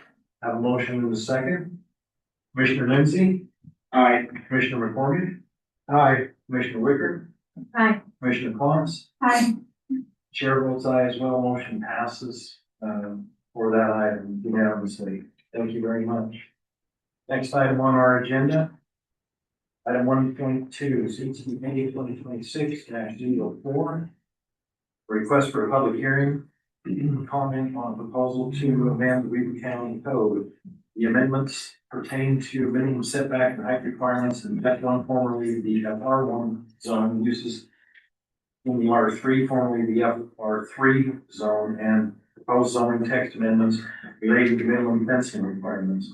Amending and clarifying provisions, repurposing, simplifying, or otherwise amending certain zones, certain development standards, and certain processes to better tailor Weaver County land use ordinances for optimal efficiency and effectiveness of governments of land use and development in unincorporated areas, and to amend uses and minimum setbacks in the F1 zone, as well as include adjustments to fencing requirements. Director Grover. Thank you, Chair. As you look at this, you're going to be making a recommendation to the county commission again on this. This is a staff initiated request, so these are proposals that's being initiated through the county. Ms. Taylor will be presented. Thank you. Good evening, commissioners. With county-driven applications, sometimes these requests come at the direction of commission. Sometimes we're going through our ordinance and we recognize opportunities to clarify some language, especially if we've had a challenge maybe applying the ordinance in certain circumstances. And so I'm going to go through these sections of ordinance one at a time that we're looking to amend. The first one is a request of the commission for us to just look at the Ogden Canyon area, which is formerly the FR1 zone. As you can see, our GeoGizmo is still catching up with recent changes in ordinance that converted this from the FR1 zone to the F1 zone. So as you can see from the western boundary of the canyon, pretty far east into the canyon, we've got this zone that exists. Minimum development standards for the F1 zone are 1 acre and 150 feet of width along a right of way. Of the 170-ish parcels that are in the canyon, about 90% do not meet those minimum standards. Most all of these were grandfathered in and were in existence prior to zoning coming into play. As mentioned in the pre-meeting, when we look at this, we're looking at existing structures, we're looking at applications that have been submitted over the last several years and how challenging it has been to apply the ordinance. Of the 37-ish land use permits that have been issued over the last 10 or 12 years, about 16% of those have requested a variance through the Board of Adjustment. And every one of them have received approval for a variance to those setbacks. So, the County Commission has asked us to kind of look a little more closely at these setbacks. And even with direction from the commission, we still look at the general plan. There is an Ogden Valley general plan that governs this area of the county. And so when we look at this, we need to make sure that we can support these requests for changes with the general plan. Ogden Valley, if you look in your packet, we kind of clipped some areas of the general plan that apply, and Ogden Canyon kind of has its own section in the Ogden Valley general plan. It is a gateway into Ogden Valley, and as Commissioner Favero pointed out, it's also a gateway to the west as well. But when we look at these areas, we're looking at lots that are as small as 0.06 of an acre, so 0.06 of an acre. Some of these that conform are as large as 4 to 5 acres, but the majority of their buildable area is, or of the lot area rather, is cliffside or Ogden River. So there's not a whole lot of buildable areas here. Some things to consider when we look at Ogden Canyon, we're seeing this as it's listed in the Ogden Valley General Plan as an area that is historic in nature, that has recreational opportunities. And historically, this was planned as kind of a summer home residence. So a lot of these buildings that have been in here and that were built 110 years ago are maybe 600 to 900 square feet. Many of them aren't very big. They're single story. We don't even apply the river setback in Ogden Canyon because pretty much everything's within the river setback. So we try to encourage development over existing footprints. But as ownership has changed over the years, we have seen more requests from property owners to expand the footprint a little bit, to increase to maybe 2 stories, to fit more of their full-time residents' needs. And so I think some of those conversations with the commission are what have prompted the request to look at these setbacks. So when we go through the F1 zone, the request is to lessen the setbacks. So the front and rear setbacks for these lots are 30 feet. 30 feet from the front, 30 feet from the rear. These apply actually to all structures, main and accessory. Typically in the zone, you've got a separate set of setbacks. These apply to all structures. The side set, so we would be looking at possibly reducing these to 15 feet. Something to point out that I think is in the packet and is shown in the red lines to the ordinance is that these proposed changes would only apply to those lots whose access is not directly off of Highway 39. Let me bring up GeoGizmo here and kind of show you what some of these look like.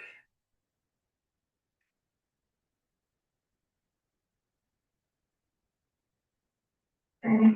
So as we head from the western edge of the canyon and we kind of come through here, I'm going to zoom into some areas and hopefully you got an access road here. You got a lot of these parcels that come in and they just have a little bridge over the river maybe, but some kind of a seemingly private road that comes in to access a lot of these. There's not a whole lot that access off the canyon, but we do have at least a couple dozen that do. So you can see all of these.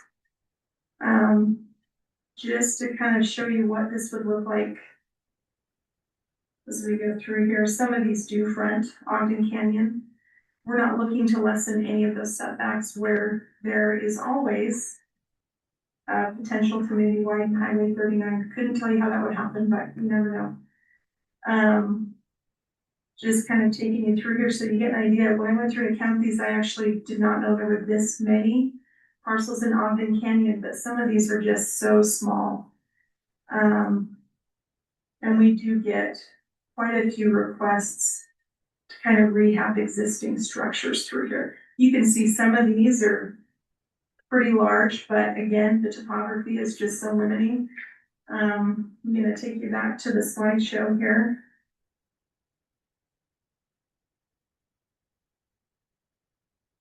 So these are the proposed changes here to take the front setbacks minimum from 30 to 15 feet and the sides from 20 to 10 feet.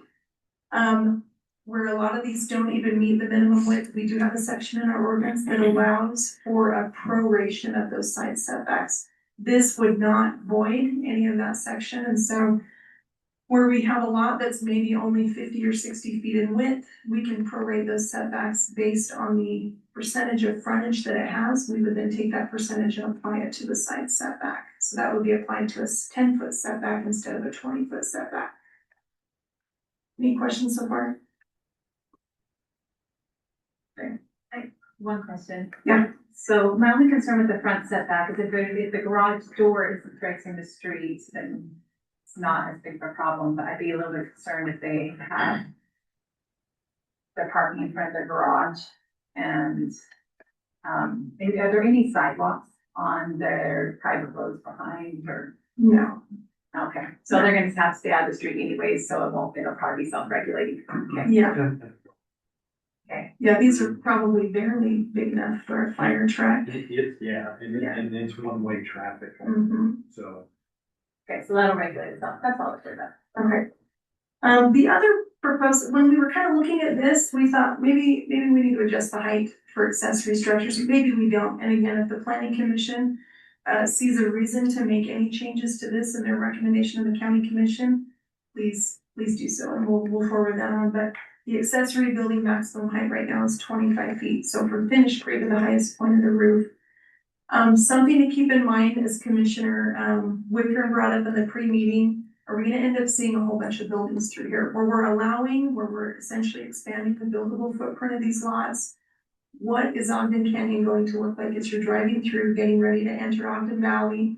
What is this gonna look like when people are being introduced to this area, maybe when the Olympics come, or whatever it is? But are we pulling from the character of the canyon? Are we affecting the recreation that may be possible there? Those are some things to kind of look at. Is this gonna benefit property owners more? Does it meet the intent of the general plan for the Ogden Canyon area? And so height may go along with that. Whenever we look at smaller footprints, we tend to just look at height. Would that benefit? So that would be a question that you would want to ask yourselves and see, what you feel comfortable with. I think that's it for that section. Okay. Any questions so far for this? Okay.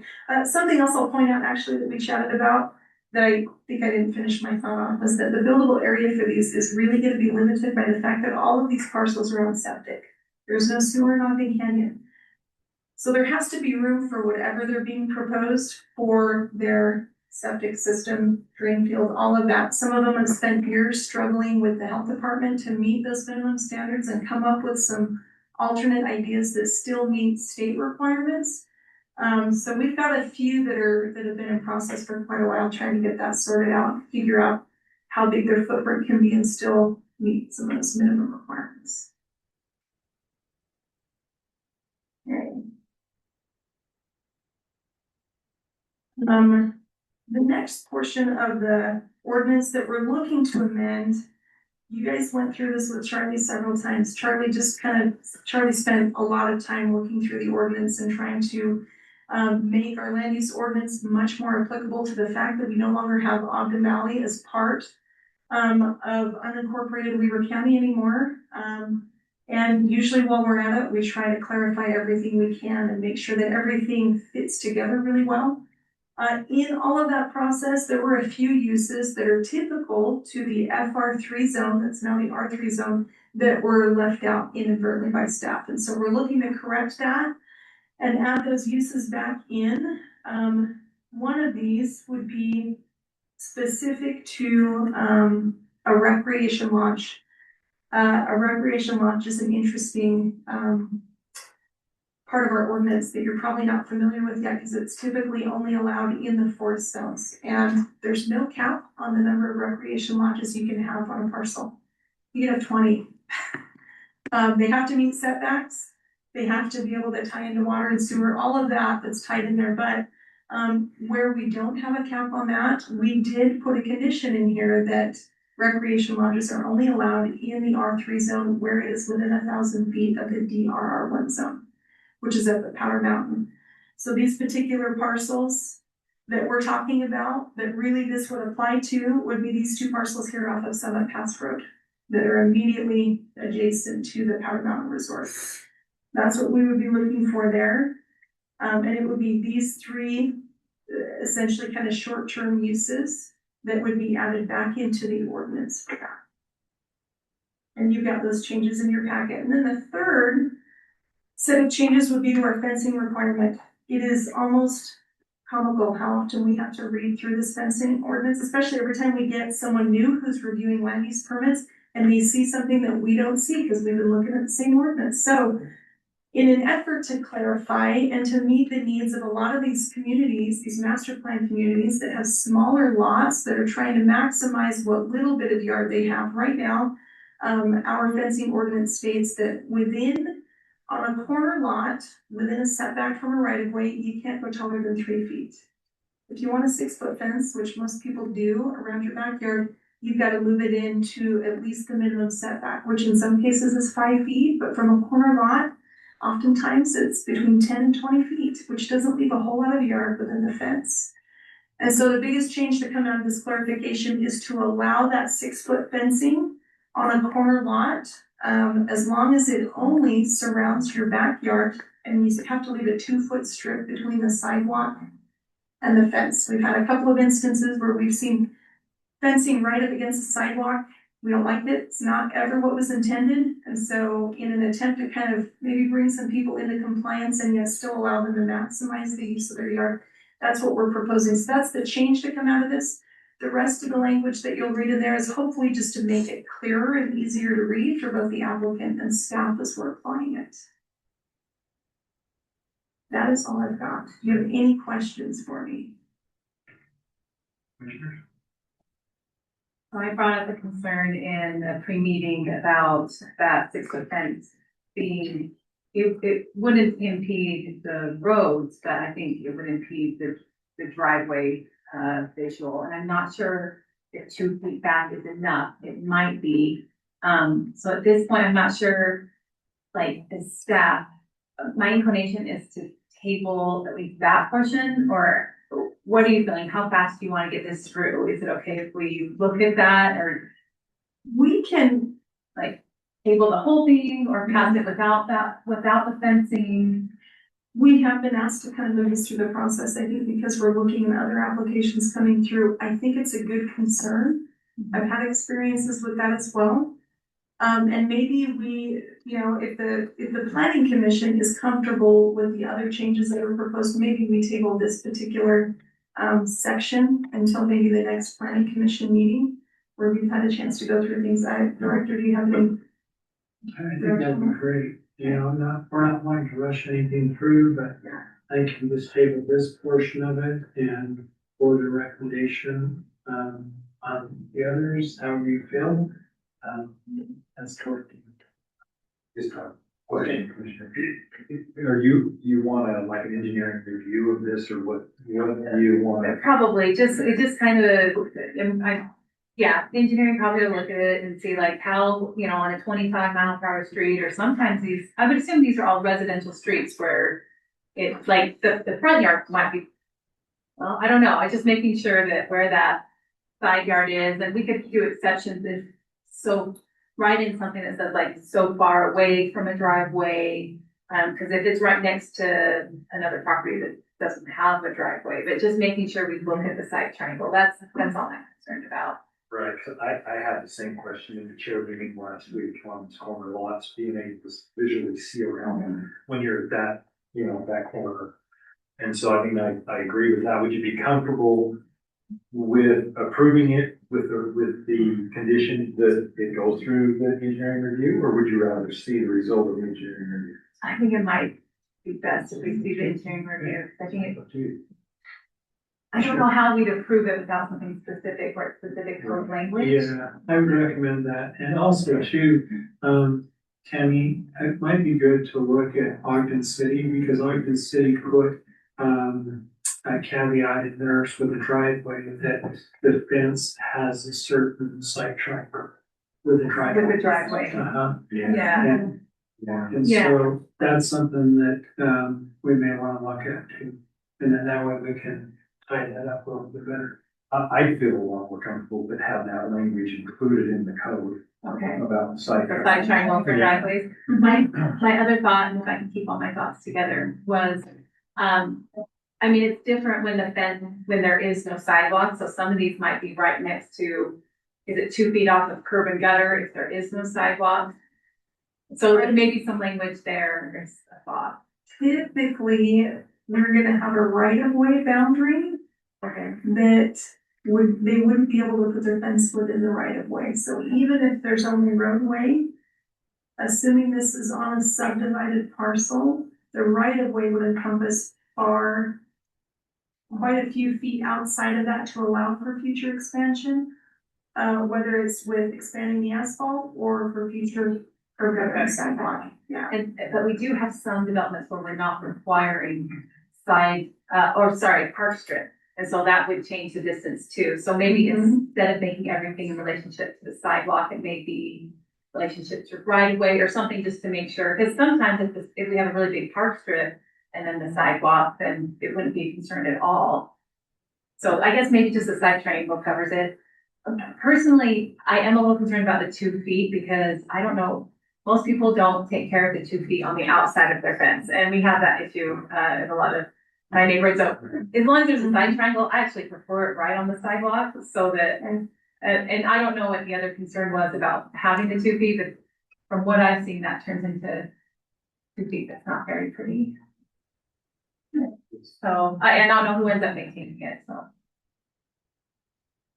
Well, Charlie and I had an interesting drive through Oh, a development or two, and we got to see how are maintained some of those. I guess the other point though is it is right next to the sidewalk. It can be difficult for people walking because then you're right up against the barrier. So that's the 2 feet, but finding some way to maintain it.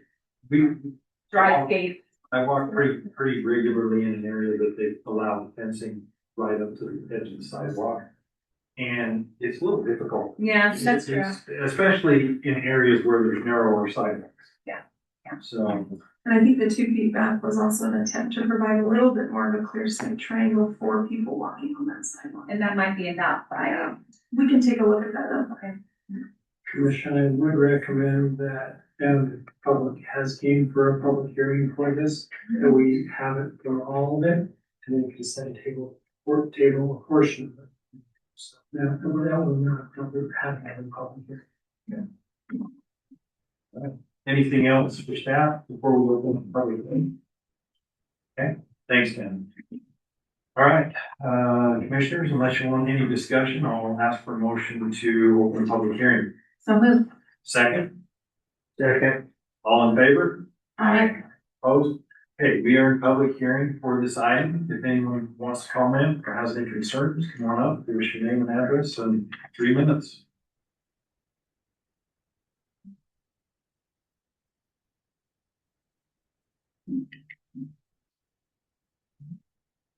Okay.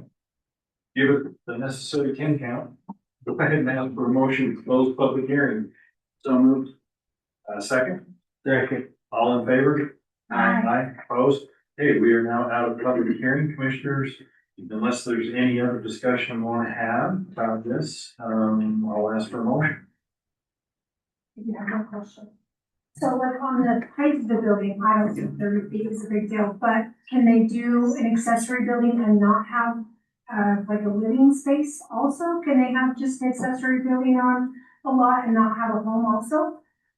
No, so an accessory structure is defined as being an accessory to a main use, so they couldn't have an empty lot and just throw up a shed. Okay, great, perfect. Thank you, Commissioner Collins. You made me think of something. The 30 feet, commissioners, I don't have a problem with it. I think it gives them a little bit more flexibility. The roof lines up there, a lot of them are hidden by the environment. And they're, you know, I'd like to see if by changing the code, I hope by maybe changing the code, it would enable those folks up there to do a few things, to make their properties more livable. I mean, maybe that's not the right word, but it would give them an opportunity to make some changes that they can't make. It's not going to really increase, traffic flow, or it's just, you know, kind of a human thing. A human improvement, I guess, is what I'm trying to say. Things evolve over years and years, decades. And so, I think that it's probably maybe an overdue, item, because of the fact, just the canyons, a lot of the dwellings in the canyon don't look that like they used to a long time ago. And I'd like to think that maybe if we change the code a little bit, allow a little more versatility within the lot, that it'll drive some improvements. On that, Yes, sir. I like the 30 foot off of the fish and snow loader up there if you're getting credible and the kids will, you know. Chair, can I ask a question, Leah? So would this be considered like a split recommendation where we forward a positive approval to part of the file, CMA, and table part of the file, or do we just exclude the fencing from the recommendation and, well, then also have a public hearing on both? Yeah, so if you're okay with the rest of it, you'll recommend approval of everything you're comfortable with and hold on the fencing, and then the fencing will go forward at a later time. So whether you consider that split or not, Right. functionally, that's how it'll work. Okay, so it's okay. That's totally fine. The recommendation, we recommend these two, Yep. positive recommendation for two, and a table recommendation or table Right, second portion. until you're ready to send that one on. Okay, good. Thank you. Commissioners, any other comments or questions or concerns? Okay, I'll ask for that motion. Chair, I motion that we move forward a positive recommendation to the county commission for, two parts of file ETA 2026-04. The amendments pertaining to minimum setback and height requirements for the F1, formerly the FR1 zone, uses in the R3, formerly FR3 zone, those two. And I recommend that we table the proposed zoning text amendments related to minimum fencing requirements until site distance can be considered for driveways. Commissioners, any questions or concerns with the motion? I had one question. Can we get by with just a site approval on all lots up there on anything? We'll pass it with the family, except for that's still when they would come in. Whether that passes or not, that way. They need criteria for having that pass, and so I think we need to table it so that we can come up with the criteria that they've used to determine it. Okay. Yeah. I'm good. Okay, all right. Okay, commissioners, any other concerns or questions? All right, I'll ask for a motion. Or excuse me, second, please. Second. Been here too long. Have a motion, second. This is legislative item. Commissioner Lindsay. Aye. Commissioner McCormick. Aye. Commissioner Collins. Hi. Commissioner Wicker. Aye. Chair votes aye as well. Motion passes as was proposed. Thank you very much.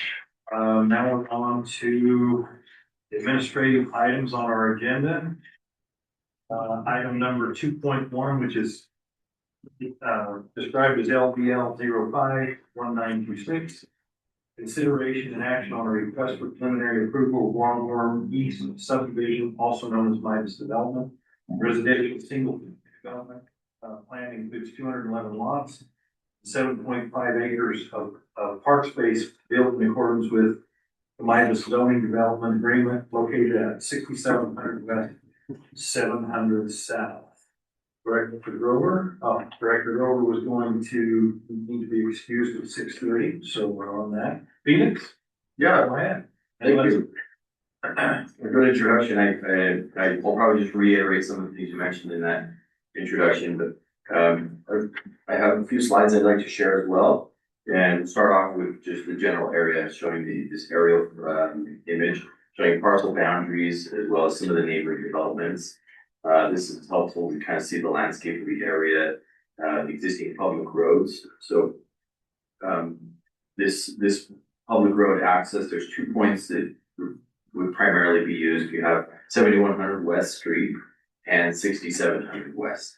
So those are both public dedicated streets. The 7100 West would continue more through Longhorn and then veer eastward into this Longhorn East. So, and then there's the traffic impact study included with this proposal that we'll kind of touch on quickly. But some of the things that from this line that I'd like to highlight would be, the general location as well as the number of lots proposed in this, which the 208 lots is specified in the development agreement. And so we would make sure that the development plan holds to that. The acreage proposed for this vacant land is 64 acres. And this is a preliminary, a request for preliminary subdivision approval. So with preliminary subdivision approval, what they've included is an application and all the supporting documents with that application. They've included the recorded development agreement. So many of the things that we'll touch on are coming from the development agreement and the preliminary subdivision code. So this image here is taken directly from the development agreement. And as you can see, you've got street types B and A. So street type B would be your 60-foot right of way. Street type A is a 66-foot right of way. The 66-foot right of way is intended to have a 10-foot pathway on the east side going straight north. And you can see this connectivity plan also shows pathways on the north and south edge. However, they are not within the development. These are just pathway alignments. We also have that furthest southern street type B. That one would be a connecting street from 6700 to 7100 through Longhorn, through the Longhorn West. And so this development is designed to optimize your pathway and street connectivity for in particular. And on the north edge of this, you have the Warren Canal, and it's a former levee, and so what the developer has done is preserved an area on that all along that north edge, that would be the canal easement where no structures, portion of structures would be allowed within. This is the preliminary subdivision plan, and so what you can see here, it very closely matches what was approved in the development agreement concept, with the exception of, in this case, you do have. Let's see if there's any difference. I think the only major difference, if you'll notice on the southwest, the southwest corner of this property, I'll switch back to the development agreement concept, where you have what it looks like open space. But this plan that they proposed, it showed lots in those areas. So They've also, in that southwest corner of their subdivision plan, shows a detention basin.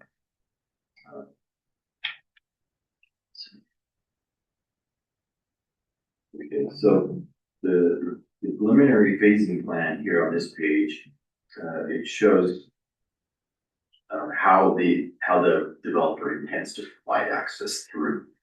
And this is, you'll notice phase one has 51 lots. This is crucial because it alleviates the issue of having a single access. And so as phase one is developed, you would have that connecting road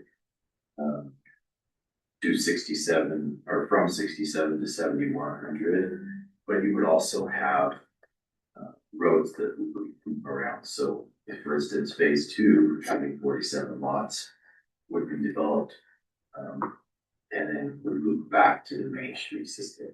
So you don't have the issue of a terminal street, because you have 30 lot maximum on a terminal street. So this is a pretty clever design, but this is their phasing plan. And then this is the street cross sections taken from the construction drawings.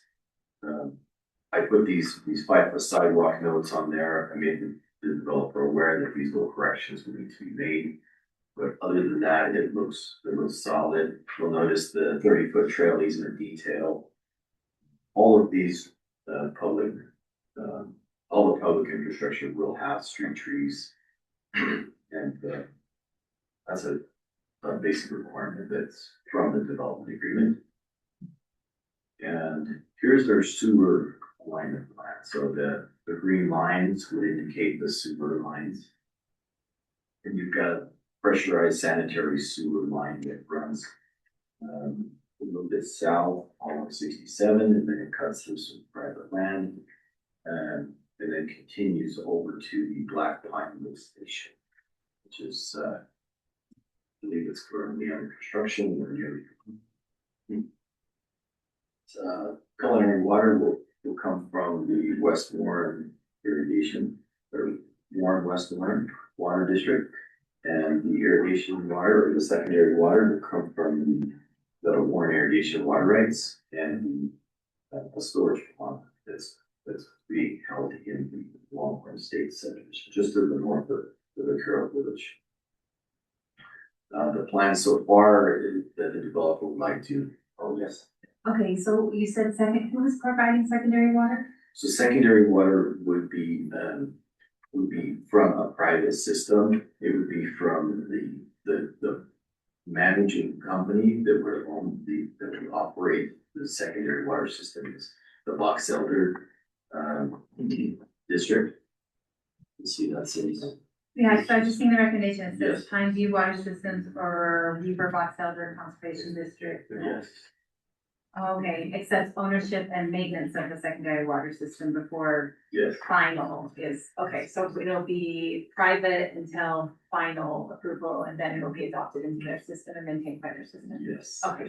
So the developer is responsible for constructing all of these facilities. And so the development agreement that was reviewed, during the review process for preliminary, it will be re-reviewed throughout the process, going to final, and even up to being recorded, because there are several things that would need to take place before they can obtain different stages of approvals. Yes, so in this case, the preliminary requirements, I've had my preliminary comments in for the subdivision plan.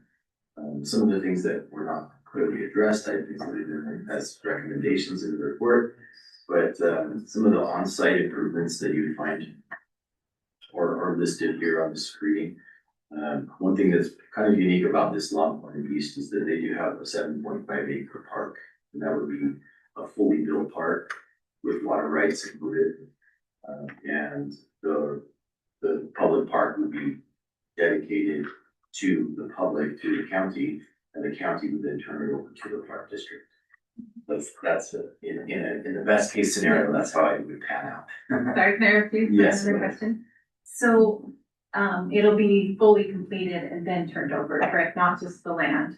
Yes. That's the intent. It would be. Do we have, a phasing plan for the park that goes along with the phasing plan for the? Yeah, so the development agreement really specifies how the should be built. Okay, So- in relation to the phases. Yes, so we would be taking in escrow funds with subdivision plan portion now. For the park area to be part of each phase. And so, And it'd be complete, so we escrow and complete each phase separately. yes. Okay. And then offsite, we have some, improvements that are being made offsite. So on 71, where the intersection of 7100 and 900 south, there would need to be some restriping on that street just to indicate, right, turn lanes and things like that. But then you also have some work that's actually being done to 6100 West Street, that section of road going from 900 south up to the entrance of this development. So we would have some asphalt widening. From what it is now, it's about, I want to say it's 15, maybe 20 feet in some parts. But it would go to about 26. And then once you approach the intersection of 900 and 6700, it would be widened even further up to 36 feet wide. That way you could allow for a right and left turn lane, and then you could have a separate lane for northbound traffic. So that's something that was anticipated and requested when they went through the county commission approval process. So we wanted to make sure that the 6700 was obviously going to see a lot of traffic from all these new houses and a nice new park. More traffic is going to be drawn to this area. So these improvements are definitely warranted. But you would also have a street light on the corner of 67 and 900 on both corners, the northwest and northeast corner of this. One thing that I put canal in there also because after speaking with the Warren Irrigation Company, representative from there, we met him out on site, and he's open to the idea of having, an indemnification or some type of agreement between the developer and the county, or maybe the irrigation company in the county. We're not sure how that's going to look just yet. If, for instance, if maybe the Warren Irrigation Company decides they don't want a pathway on that levee, whether it be in the north or the south side levee, then the developer would be responsible for having that pathway on the north edge of within the subdivision boundary. So that trail, that pathway along the north edge is a pretty important feature. And so it's definitely something that was included with the development. Some of the standards, as I mentioned, that we consider with review, the preliminary subdivision requirements, the development, the site development standards. And so we wanted to make sure that each lot, as it's designed, meets those minimum standards for the R115 zone, and they do. We also made sure that the way that the park was designed was that you have 1 acre per every 34 housing units, which they do satisfy that. Also, the amount of parking spaces for that size of park, so they well exceed the minimum amount of parking spaces. The zoning development agreement is also helpful to specify some of these things. Staff's recommendation, we have these listed here, is for final, staff recommends preliminary approval of this, the Longhorn East subdivision. And we've listed those 9 conditions. So I'll go ahead and read those quickly. Requirements from the water and sewer district are satisfied. Annexation into the service provider districts is complete before the subdivision plan is recorded. I view water systems or Beaver Box Elder Conservation District accepts ownership and maintenance of the secondary water system before, so final subdivision is granted. That's in one way for us. Before final subdivision is granted. Number 5, update all construction plans and cost estimate to include the canal pathway and park. So that one's important just because the developer is responsible for constructing that pathway. On the canal pathway particularly. All county agency preliminary review comments are satisfied. The standards from the development agreement are satisfied. And number 8, the Carroll Village cluster subdivision plan is amended before the first phase of Longhorn East is reported. Number 9, all improvements in the Carroll Village subdivision are complete or escrowed before the first phase of Longhorn East is reported. So these 2 comments come after plenty of work that has been going on that to try to fix some of the issues in the Vaquero Village subdivision. Being that these are all connected, we thought it's a good idea to have those last 2 recommendations of those conditions. But that's really all I had. I just remembered I probably should have a developer come first, but I forgot that's what we do. Thank you. Commissioners, do you have any questions for Felix? Felix, hang on for a second. I'm gonna say this now before I forget. On recommendation number 9, as far as I'm concerned, that's complete. Escrow is eliminated from this condition. That needs to be finished. Those people have been struggling with that for 6 or 7 years, way too long. And so it's not an escrow thing for me. Is it the same developer? I'm not sure. The Carroll Village is pretty well built out, but they have been working with efforts to fix the issues. It's just been slow going. Very. Yes. Anything else, commissioners, for staff? I have a question. Yes. One questions. Good job. May not be for Felix, maybe for us, and maybe it's not warranted. But I feel like when we had originally talked about this, there was some concern about people trying to get to the Reese Park there on the other side of 900 South, and I know that there's talks about 6700 having some development and the like, but that's not by the park. Is that still a concern, or with the large park, are we not as concerned about maybe a light going in there? Felix, if you go ahead. I think we had some conversation about that in our staff, in our chair meeting on Thursday. We did, yes, thank you. So we had that discussion with the county engineer, and looking at just traffic volume at this moment, it's not warranted at this moment. That doesn't mean that it won't be warranted in the future.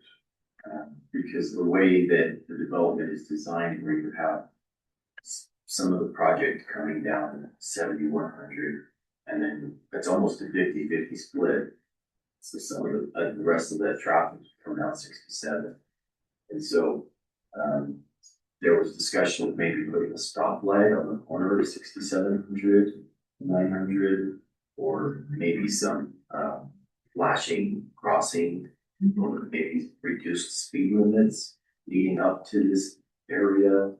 I think there's still a lot of potential, but right now I think the engineer's consent was for, I guess, sentiment was mostly, it's not really warranted at this time, but You can certainly put that in motion, Commissioner. Was it part of our motion before? I'm just saying because it would have to be included in our original rezone. it was, yes, I believe it was. flashing crosswalk, something there Yes. because of that part and People It's too won't have busy. to go where we got pickleball, trying to cross the road.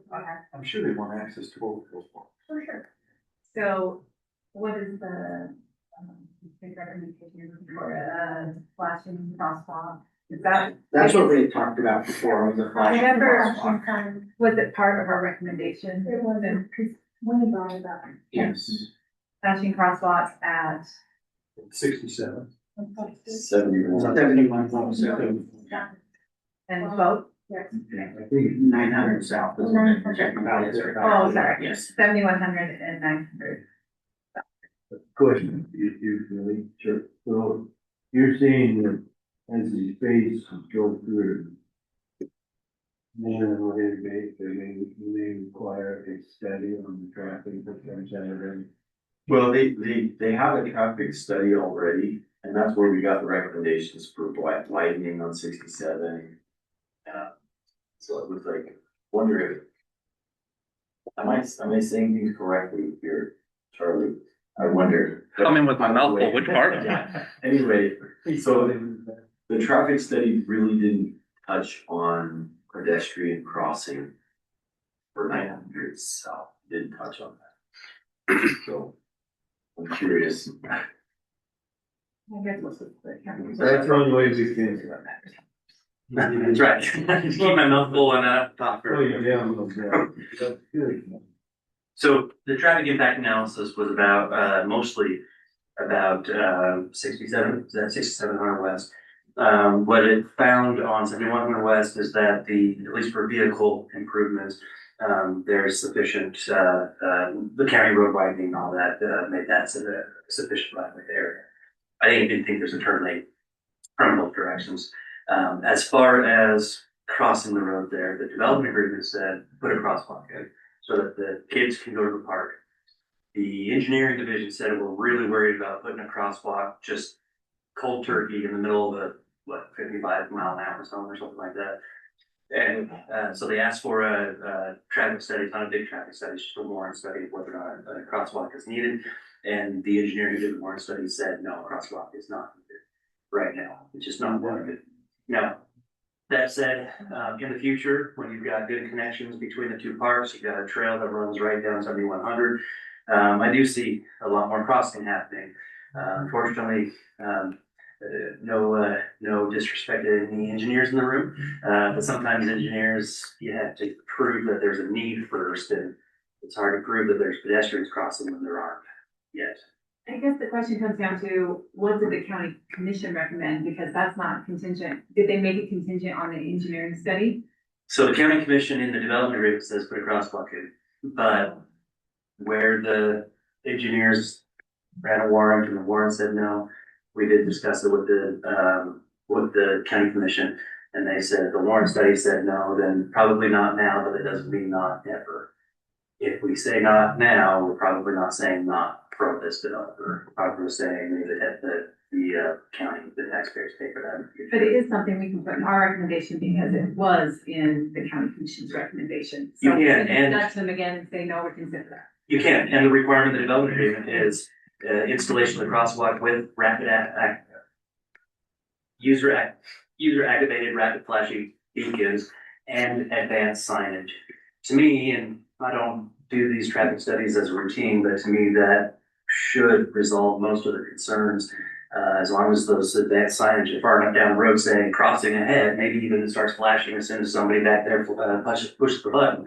And should resolve the safety issue. But yeah, put it in your recommendation if you still want to see that, and we'll take it back to the county commission and have that discussion. I think the more we advertise it, the more they might feel differently about it. That's the way I look at it. So, yeah. So Charlie, while you're there, and Felix, so there was some correspondence with Parks District on concerns. Do we want to bring that up? Do we want to talk about that now, or is that an item that's definitely just for the Parks District? Hang on just a second. I asked if I could share the comments, and I hadn't looked at my email since I asked that question, so just a second. I see, yeah.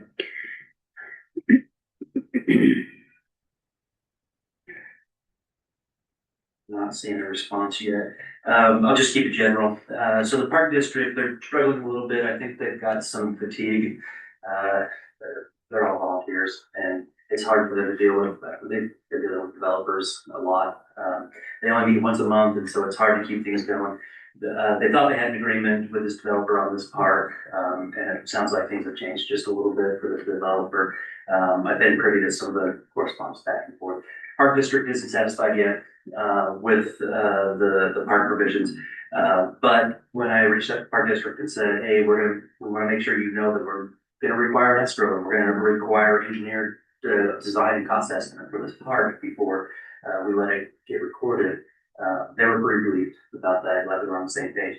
They've got an agreement that they kind of have set forth with the park district. They just need to finish that up and get it signed. And fingers crossed that the park district is comfortable taking this.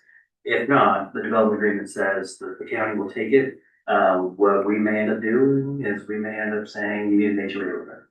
And so it just depends on how the park district works out with that. They really don't want to buy the liability out of this. So they don't want to inherit liability. So they want to make sure that they get enough revenue to take care of it and they're getting a decent amount of fun. Don't have a complete answer on that, but we will by the time we get final. That's part of the development agreement we have attached here that we're approving, so that's already a condition that's taken care of. Yep. Without a recommendation. Okay. Commissioners, anything else? Okay. When you're ready, I'll ask for a motion on that item.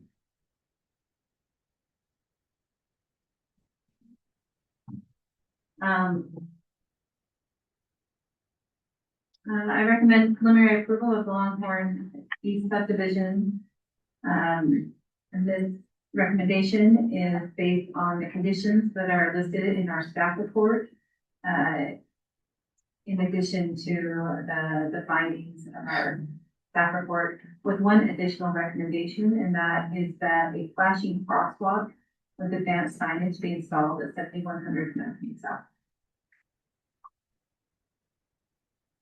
Okay, commissioners, any questions or concerns on that motion? Just on number 9, that we take out the part where it says escrow.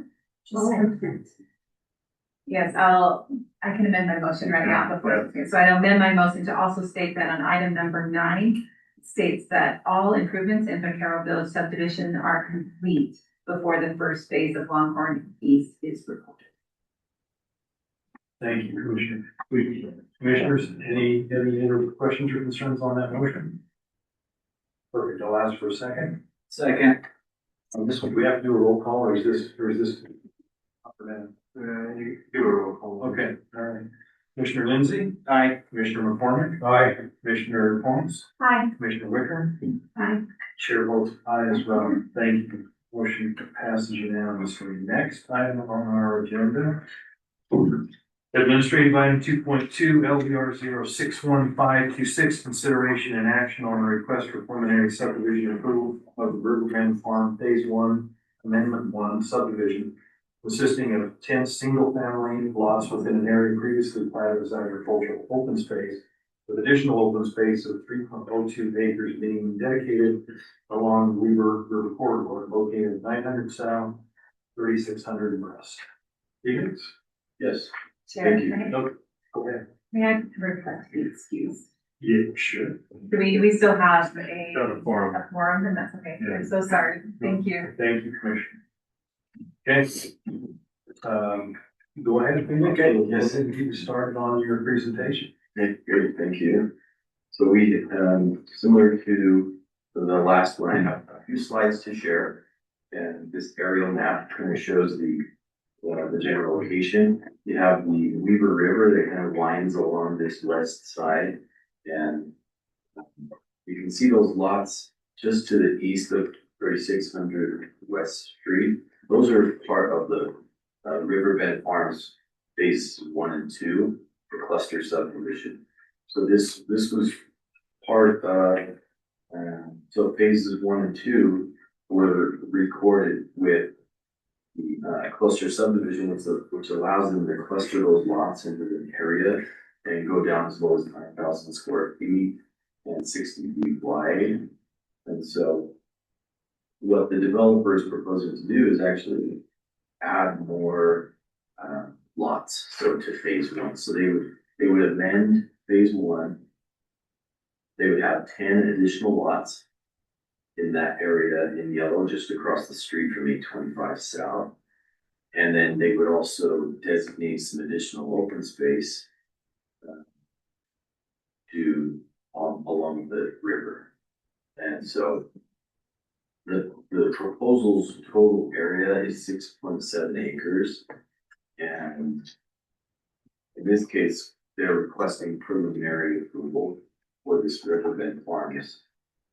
Cluster subdivision phase one, first amendment. And this is a kind of a unique situation simply because we no longer have a cluster subdivision code. It's been removed from the county code, but we're running this application because they are vested. They were able to get the application in before the cluster was removed. So we're processing it, and their request today is for preliminary approval. In essence, what they're doing is they're expanding the size of phase one because they're going to be developing 10 lots. Let me see if I can bring my cursor over here. This parcel is here, which was originally dedicated as just open space, agricultural open space. And then you also have the space along the river. Now new open space, because this will become the 10 lots. Sorry, that's how there's, but going on to, so this is the 2023 plat, the original Riverbend Farms phase one plat. And we can see that parcel A highlighted in yellow will now become, their proposal will be to out your cul-de-sac in and develop 10 lots there. So phase one was designed to satisfy the open space requirements all on its own. So we did that because we wanted to ensure that each phase had the appropriate amount of open space with it. And so if you look at the lot development, 48 lots with open space parcel G, H, and A, as well as a few common areas, common area B, C, and E. Those all combined, they amount to about 55% of the gross acreage of this entire project. So, with the development of the Riverbed Farms phase one amended, it actually just drops the open space down to 54%. And so you can see the way that this 10 lot development is designed. 825 South Street, it continues straight west, and you have a cul-de-sac.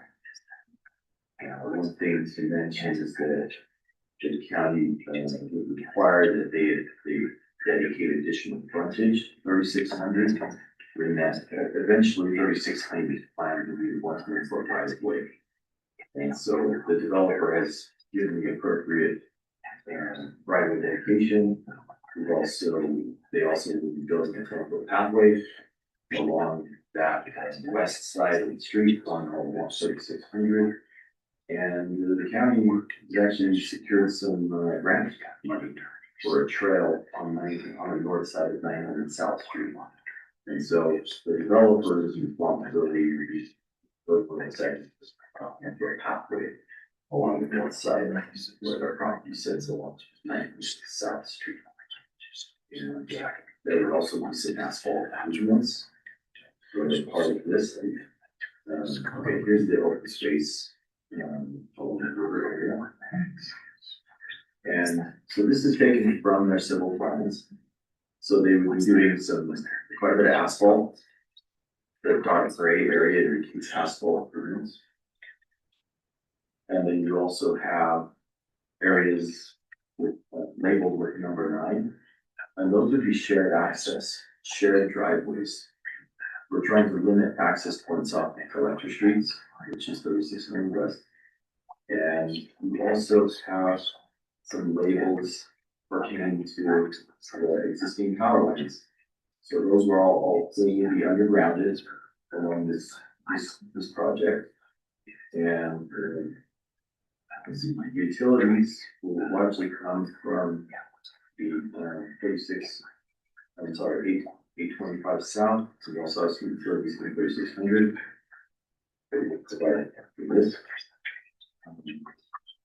The developer was able to provide us with the will serve letters from water district, the secondary river irrigation district, as well as the central river sewer district for these additional kind of lots. And some of the things that would be considered would be preliminary subdivision requirements, the cluster subdivision site development standards, and also the right-of-way dedication and improvements. So moving on to staff recommendation, would be staff recommends preliminary approval for Riverbend Farms cluster. So phase 1, first amendment. And this recommendation based on all review agency requirements and those 4 conditions. Let's see here.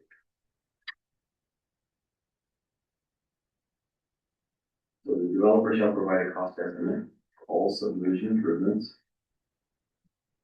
including the 10-foot open space common area pathway along the river, a 10-foot pathway on the north side of the south, 10-foot pathway on the west side, 3600 west, and street trees.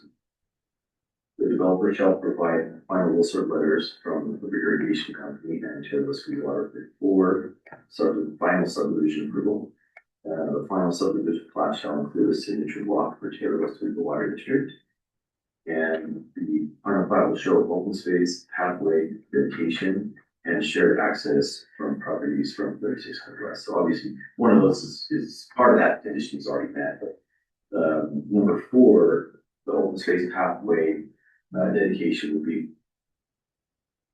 really just trying to remain consistent with what we're trying to accomplish along river corridors, where we have a 300-foot buffer for protection for open space, as well as some public pathway along the river for public access. So that pretty much is it. And again, I rambled on probably too long. But No, you were right. Commissioners, any questions? Can you go back to chart? Which one? Oh, no. This one here? Yeah, no, over you. This one? Right there. Oh, okay, here. So this is one you had this before the bubbles of there you go. This piece over here. You know, that open space, Yes. is that attached to this subdivision on the bottom of that page? It's not attached per se.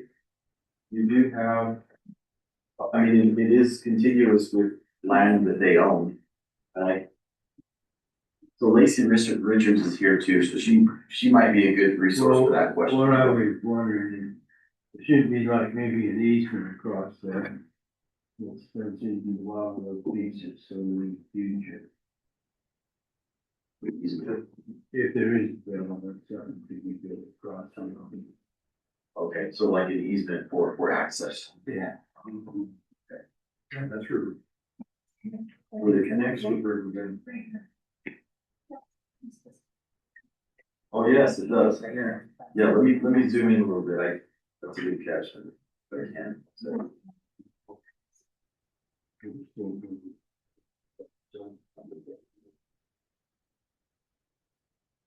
Yeah. When we had this in a work session, we talked about there being a whole trail along the river, right? Right. To that open space area. Right. I think that. I wasn't really Yeah. asking about the trail, I was thinking about the north. To the north. Yeah, for regress purposes for the people coming on 3600. For the time being, it would be just a trail segment. I mean, maybe an easement is a wise move across the open space parcel until and if further phases come in. Yes. The plan from Nielsen Development is to actually have phases 3 and 4, and those would be further closer towards the river, developing our open space. But yeah, that's still in the rezone stage, so we'll see how far that gets. But Right. So, Jim, did you get? Yeah, did you get, okay, so, you know, my concern is just a little bit, and I understand why it's the way it is. It's just an ugly layout. Off of 3600, it almost looks like a commercial space that we're flipping into a residential space. And I understand, you know, right directly behind that is the Hoover irrigation pond going to the west. So there's not a lot that can be done there, but, I mean, it is what it is, I guess, I just, it's not optimum, but at the same time, you know, going back to when this was approved under the cluster code, you know, things were a lot different, and we couldn't get a certain individual to wait 6 months until the new general plan was in place so that we could actually did this right. So here we are. Another mess. Sorry.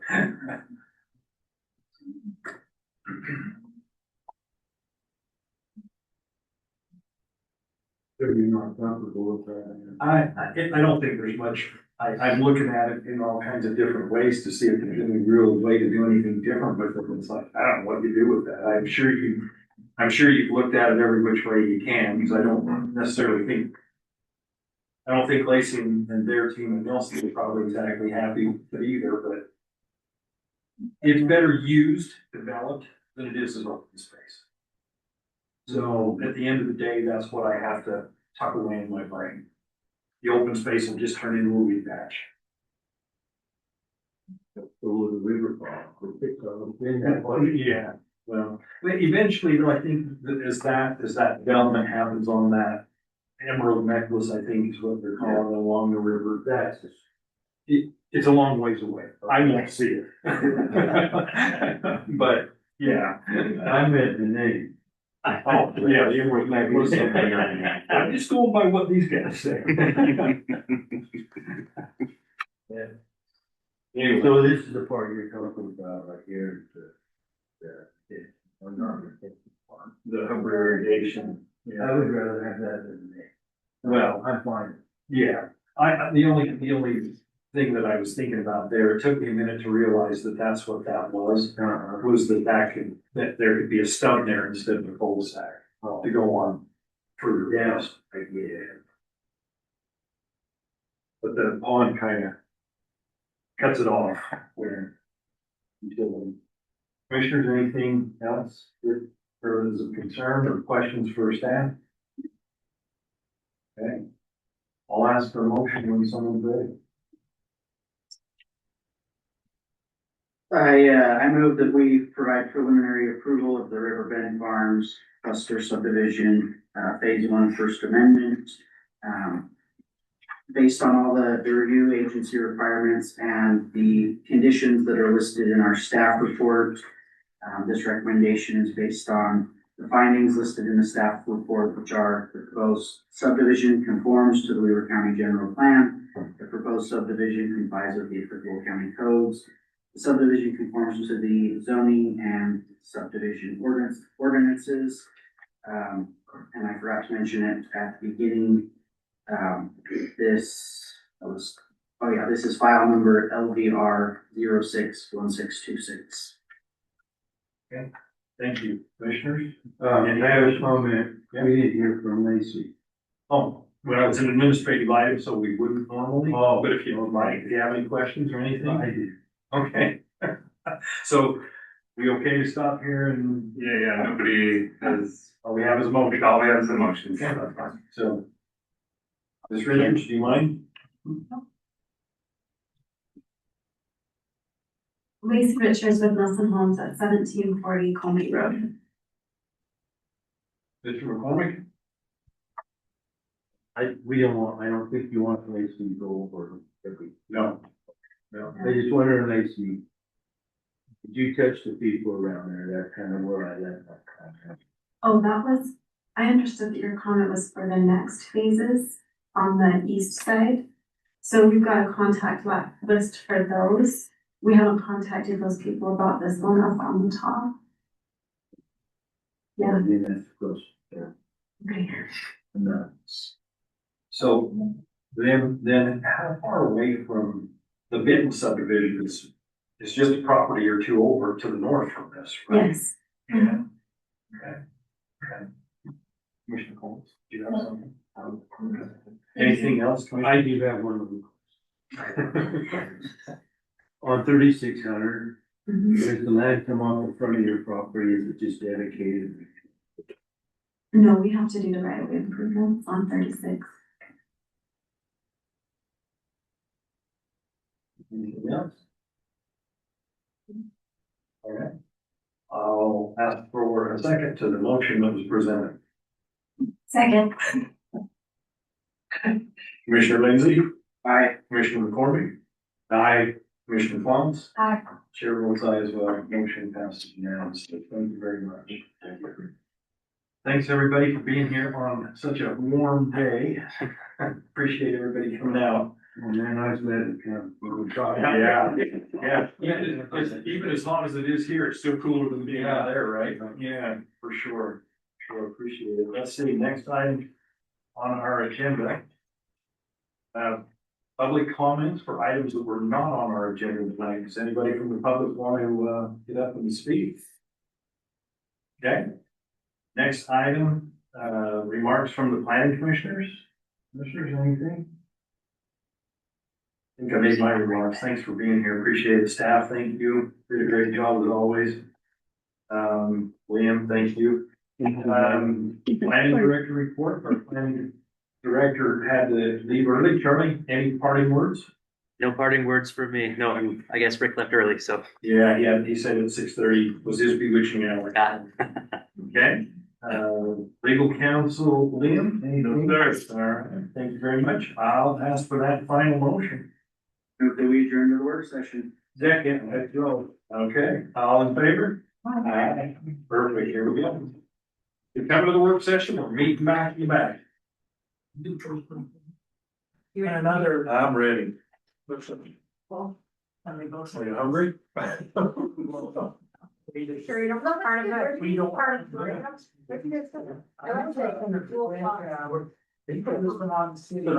Sonora, yeah. Yeah, that's good. I couldn't think of it. Thank you. Okay, You recused. where is this? I don't even know where this is at. Charlie, you got a map? And they're taking. Sorry, I should have brought one in. No, it's okay, even if you just say, So, we're working with the Wagstaff family up on kind of corner of 3600 West, 400 South. It's way over. Straight west to me, we're over by the cemetery. East of the west. straight west of me. Yeah, straight west of you. There's Okay, one okay, there. okay. So we're working with the Wagstaff family as some of you probably know, Cleo passed away last fall.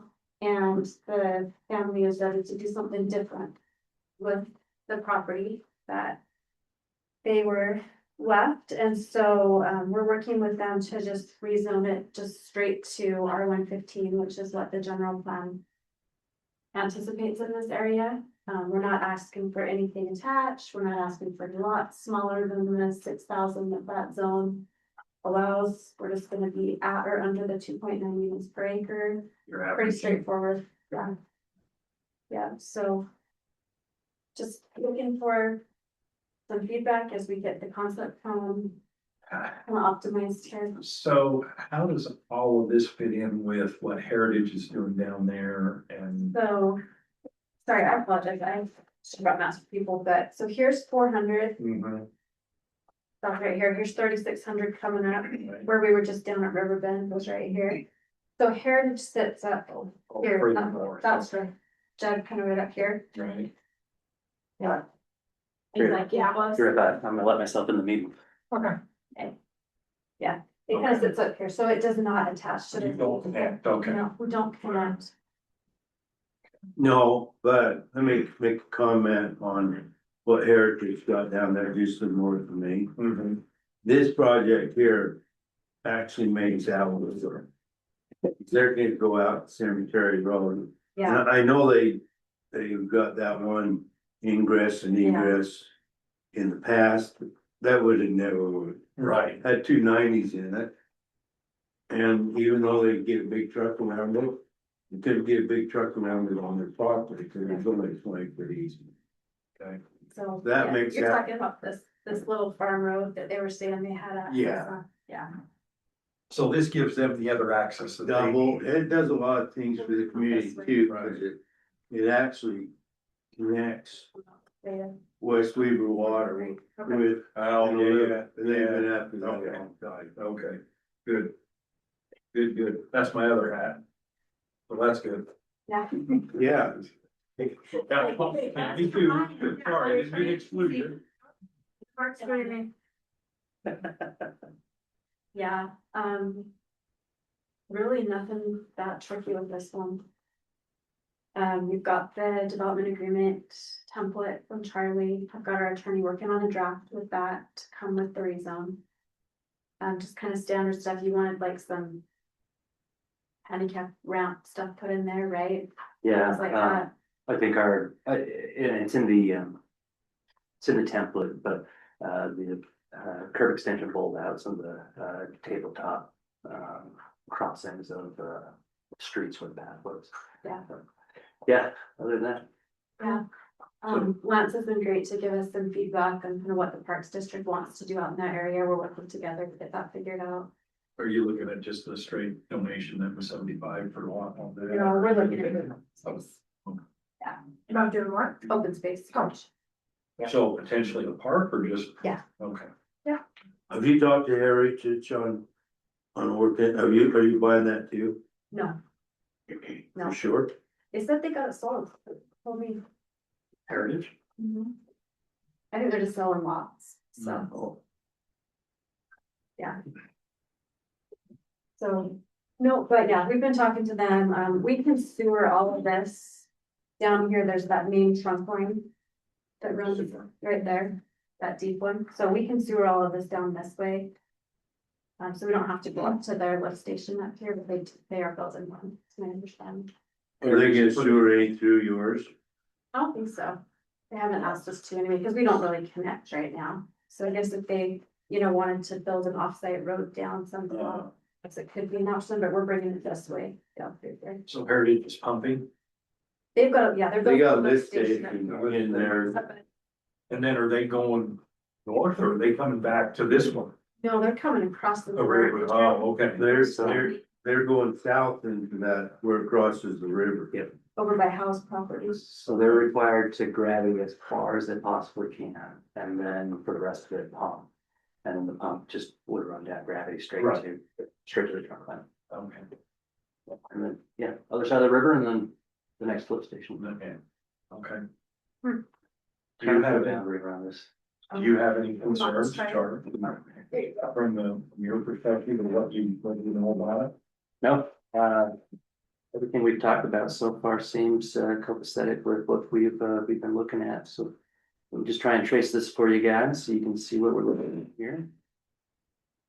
Here's my artistry. Then, Doing great.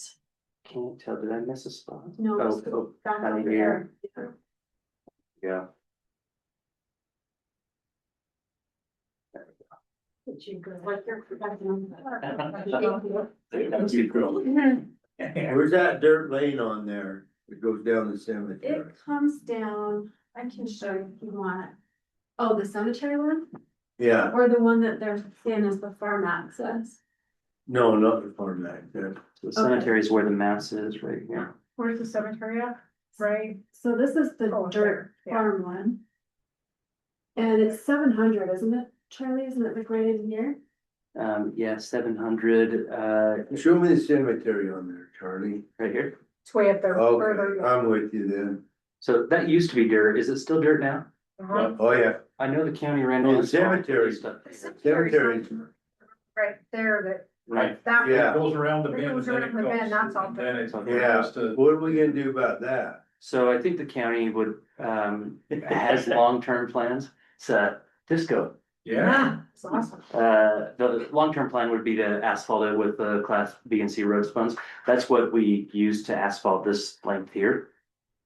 So it wouldn't be to make any kind of, extravagant improvements, nothing more than a asphalted rural farm road. And so as new development comes in, we'd be looking for improvements. Oil and pea gravel. So you could develop that. Basically, yeah. You could develop that road for Nelson. No, I mean, if you want us to, we can certainly talk about it. She's like, I mean, that's so. So that is something that, we chatted a little bit about, with Lacey, is, 4,300 west, 3,600 west, 400 south, what improvements are gonna be needed there to facilitate, this, and looking at the bigger picture too, what other open spaces are there and what other project areas could there be to open up access, and what's fair to ask of this development versus other ones, not, so. Who owns the rest of that ground, right there to the south and to the west? That hole right there? Here? No, further north, fire. right there, yeah. It was, and some other wax Oh. stacks in there.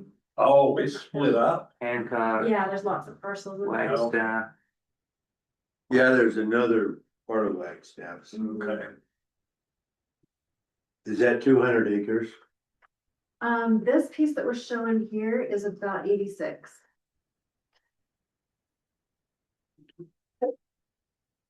So is this all of what you're buying from Wagstaff or just a portion? This is all we're buying from them right now. Okay. They may have some more available in the future, I don't know, but this is what we've got under contract right now. Do you feel like if you had the other under contract, you could design better? I mean, I know the obvious question to that. I mean, I'll design Multnomah County, but, Yeah. but yeah, it is. I'm happy that it's 86, cause that's a lot better than doing 20. 7 and 13 and, these little chunks all over. But yeah, we feel like, again, like this is the first concept and we'll work with staff and everything to fine tune it. But yeah, we're trying to provide good connectivity to the neighbors and make it so it'll develop in a logical way as it keeps going. Right. There's those long skinny parcels back in there, so we're trying to, drop in from the north for that one, and then the ones on the south have access on 400. So does this go down far enough to the north that you have access to Heritage piece up there somewhere? No, we don't touch the heritage piece. Cause Heritage is further north. Yeah. They're here. North and a little east. Well, I don't see how it solves their ingress and egress problem. It doesn't this time around. Future? Yeah, so it leads, right now they've got their emergency egress runs right through the middle of this property. Back to 400, so that, With your finger or show me where the emergency. I'll just use my real finger. Okay, I like it. So it's like right in this area here, does that sound right, Lacey? Yeah. So, If they can get themselves down to our roads, Yeah. we're showing connections up there that they can hop on our real road instead of the Oh. emergency one. And they've got that's theirs.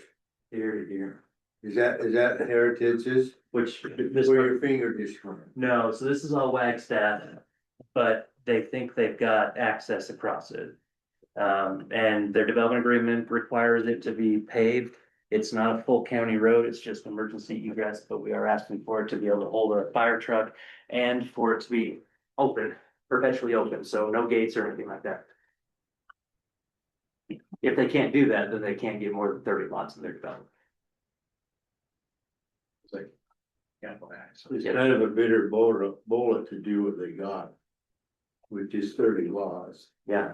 And they've got to improve that whole road from the corner. Yep. And they'll have to upgrade their gas from Sandoval's. Yep, so when they propose They'd this. be paying the people to own them.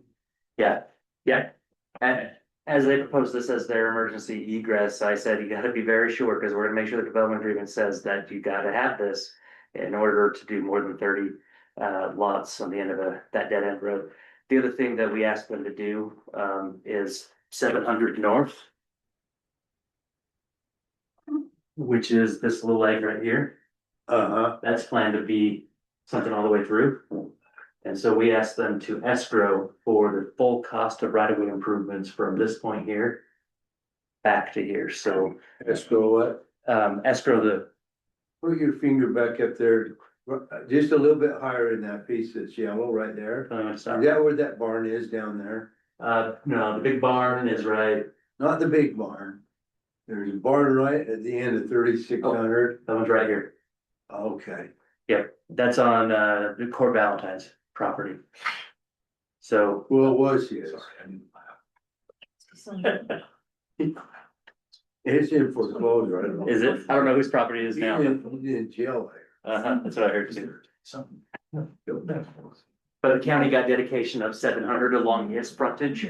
And we got dedication, or will get dedication of 700 along the rest of what Heritage owns. On his frontage going north and south? Or No, east and west? On his frontage going east and west. On his property? On going north and south, the stem, he's got that weird leg. Yeah. We did get him to dedicate that leg to the county, not as road dedication, but just as a parcel. So the county can use for what it needs to. Okay. We just didn't want it to be open as. How wide? So he only had 30 feet, so Heritage is gonna eat the other 70 feet for a 100-foot wide right of way. On their side? Mhm. Okay. Yep. Saves them a little bit. Now they don't have to do the full 100. So, oh, and actually, Hipwell's, they're doing a couple lots as well, and they'll be doing 12 or 13 feet as well, so that's even less than Heritage will have to do. But we're asking for all that to be dedicated with those improvements. So the only difference is on 700, until they get the right to pass through the Wagstaff property, they're just gonna escrow for that and have their emergency egress that goes to. Which Wagstaff is that? That's I think it's the same way as Wagstaff, isn't it? Same Wagstaff? Yeah, it's a family trust. It was part of Cleo's? And she owns the south too? One of the south was trust parcels, and then one of the grandkids owned some of it. I'm just getting to know my community better. Every time you think you know it, it changes, Jed. I know.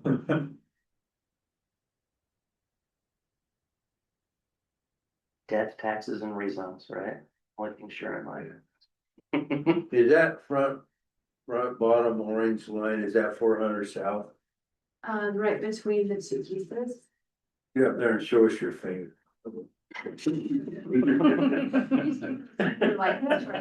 We're gonna get a finger pretty soon. There's. On the bottom, on the very bottom. That's Bottom. That's 400 there, Okay. but I can come where, here? Is that 400? No, this is just 400 is the one that's curved. Oh, the curved one. Yeah. Oh, under there. 36 here. 900 here. Come on, Jed, where's your house? It's there. That's houses right there. Yeah, I was gonna say, you're putting all these roads right by Jed's house. All around it. Not through it yet. Oh, they will be. I know what you're doing with that 36. You're making that 35. Okay. Anyway, well, you guys got any feedback from me? I mean, I'm not asking for anything weird, it's just what the general plan shows. I think we'll do a mix of like maybe some patio homes, that people like that are the single level stuff, probably do some of those. Some different size lots, all single family, nothing attached. Okay. Lisa, were there That was my question. any lot sizes less than, smaller than 6,000? No, we're just gonna stick with what the code has on that. Question? That's neat. Yeah. Were you gonna go to that desert scape on the? So I know Heritage is looking at doing that so they don't have to give as much water to help irrigation for it. We're gonna have to look at it. It's kind of a trade-off. I went to a meeting about it a few weeks ago, and it costs 4 to 5 times as much to put in up front, which just pushes the cost of the house up a The lot. Desertscape does? Because all rock. It's a lot of rock. Oh, I guess Yeah. that, And well, It's not okay, so much cheaper. well, and I went to Weaver Basin because, you know, like the state's giving you money, like to flip your, not flip your strip, but Yeah. like to do that kind of landscaping, but you know, you have to put back 30% has to be back in bushes or plants, or Yeah. in order to get that, like you have to show them the part that you're gonna do.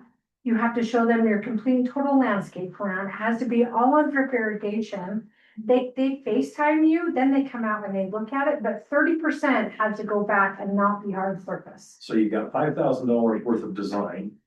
That you gotta have. yeah. Engineering work. What was it for? So, I mean, and they will give you money, but realistically, but I get why they don't just want hard surface, because really, I mean, hard surface is so hot. Right, right.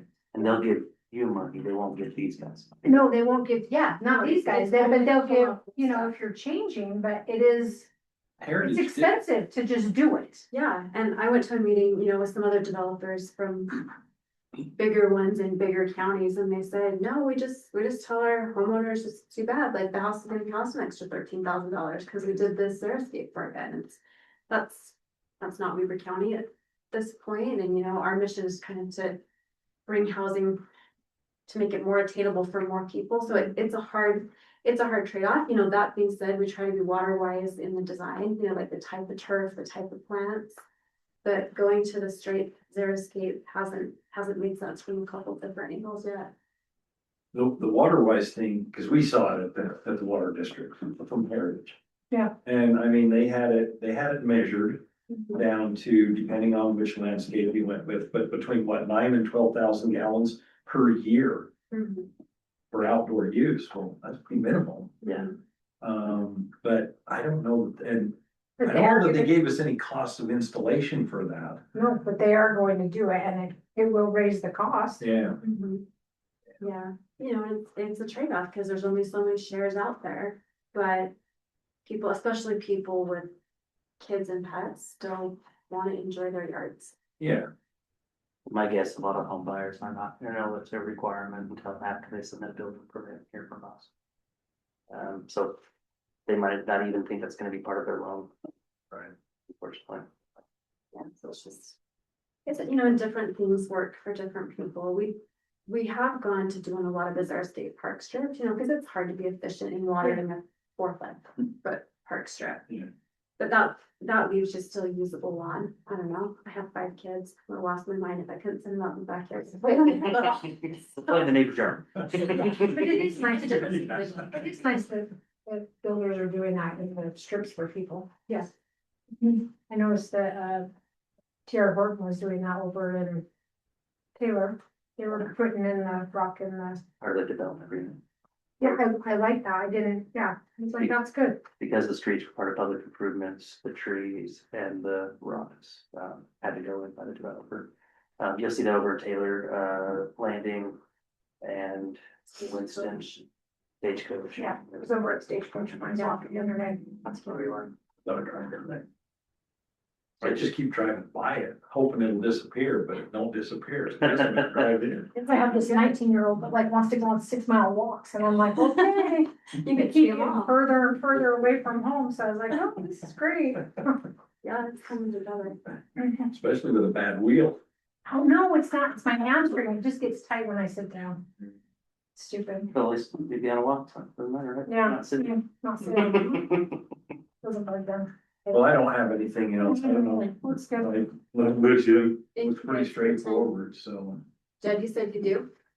No? I'm good too. Okay, all right, you know how to find me. You think it's something, so. Thank you guys, appreciate your time.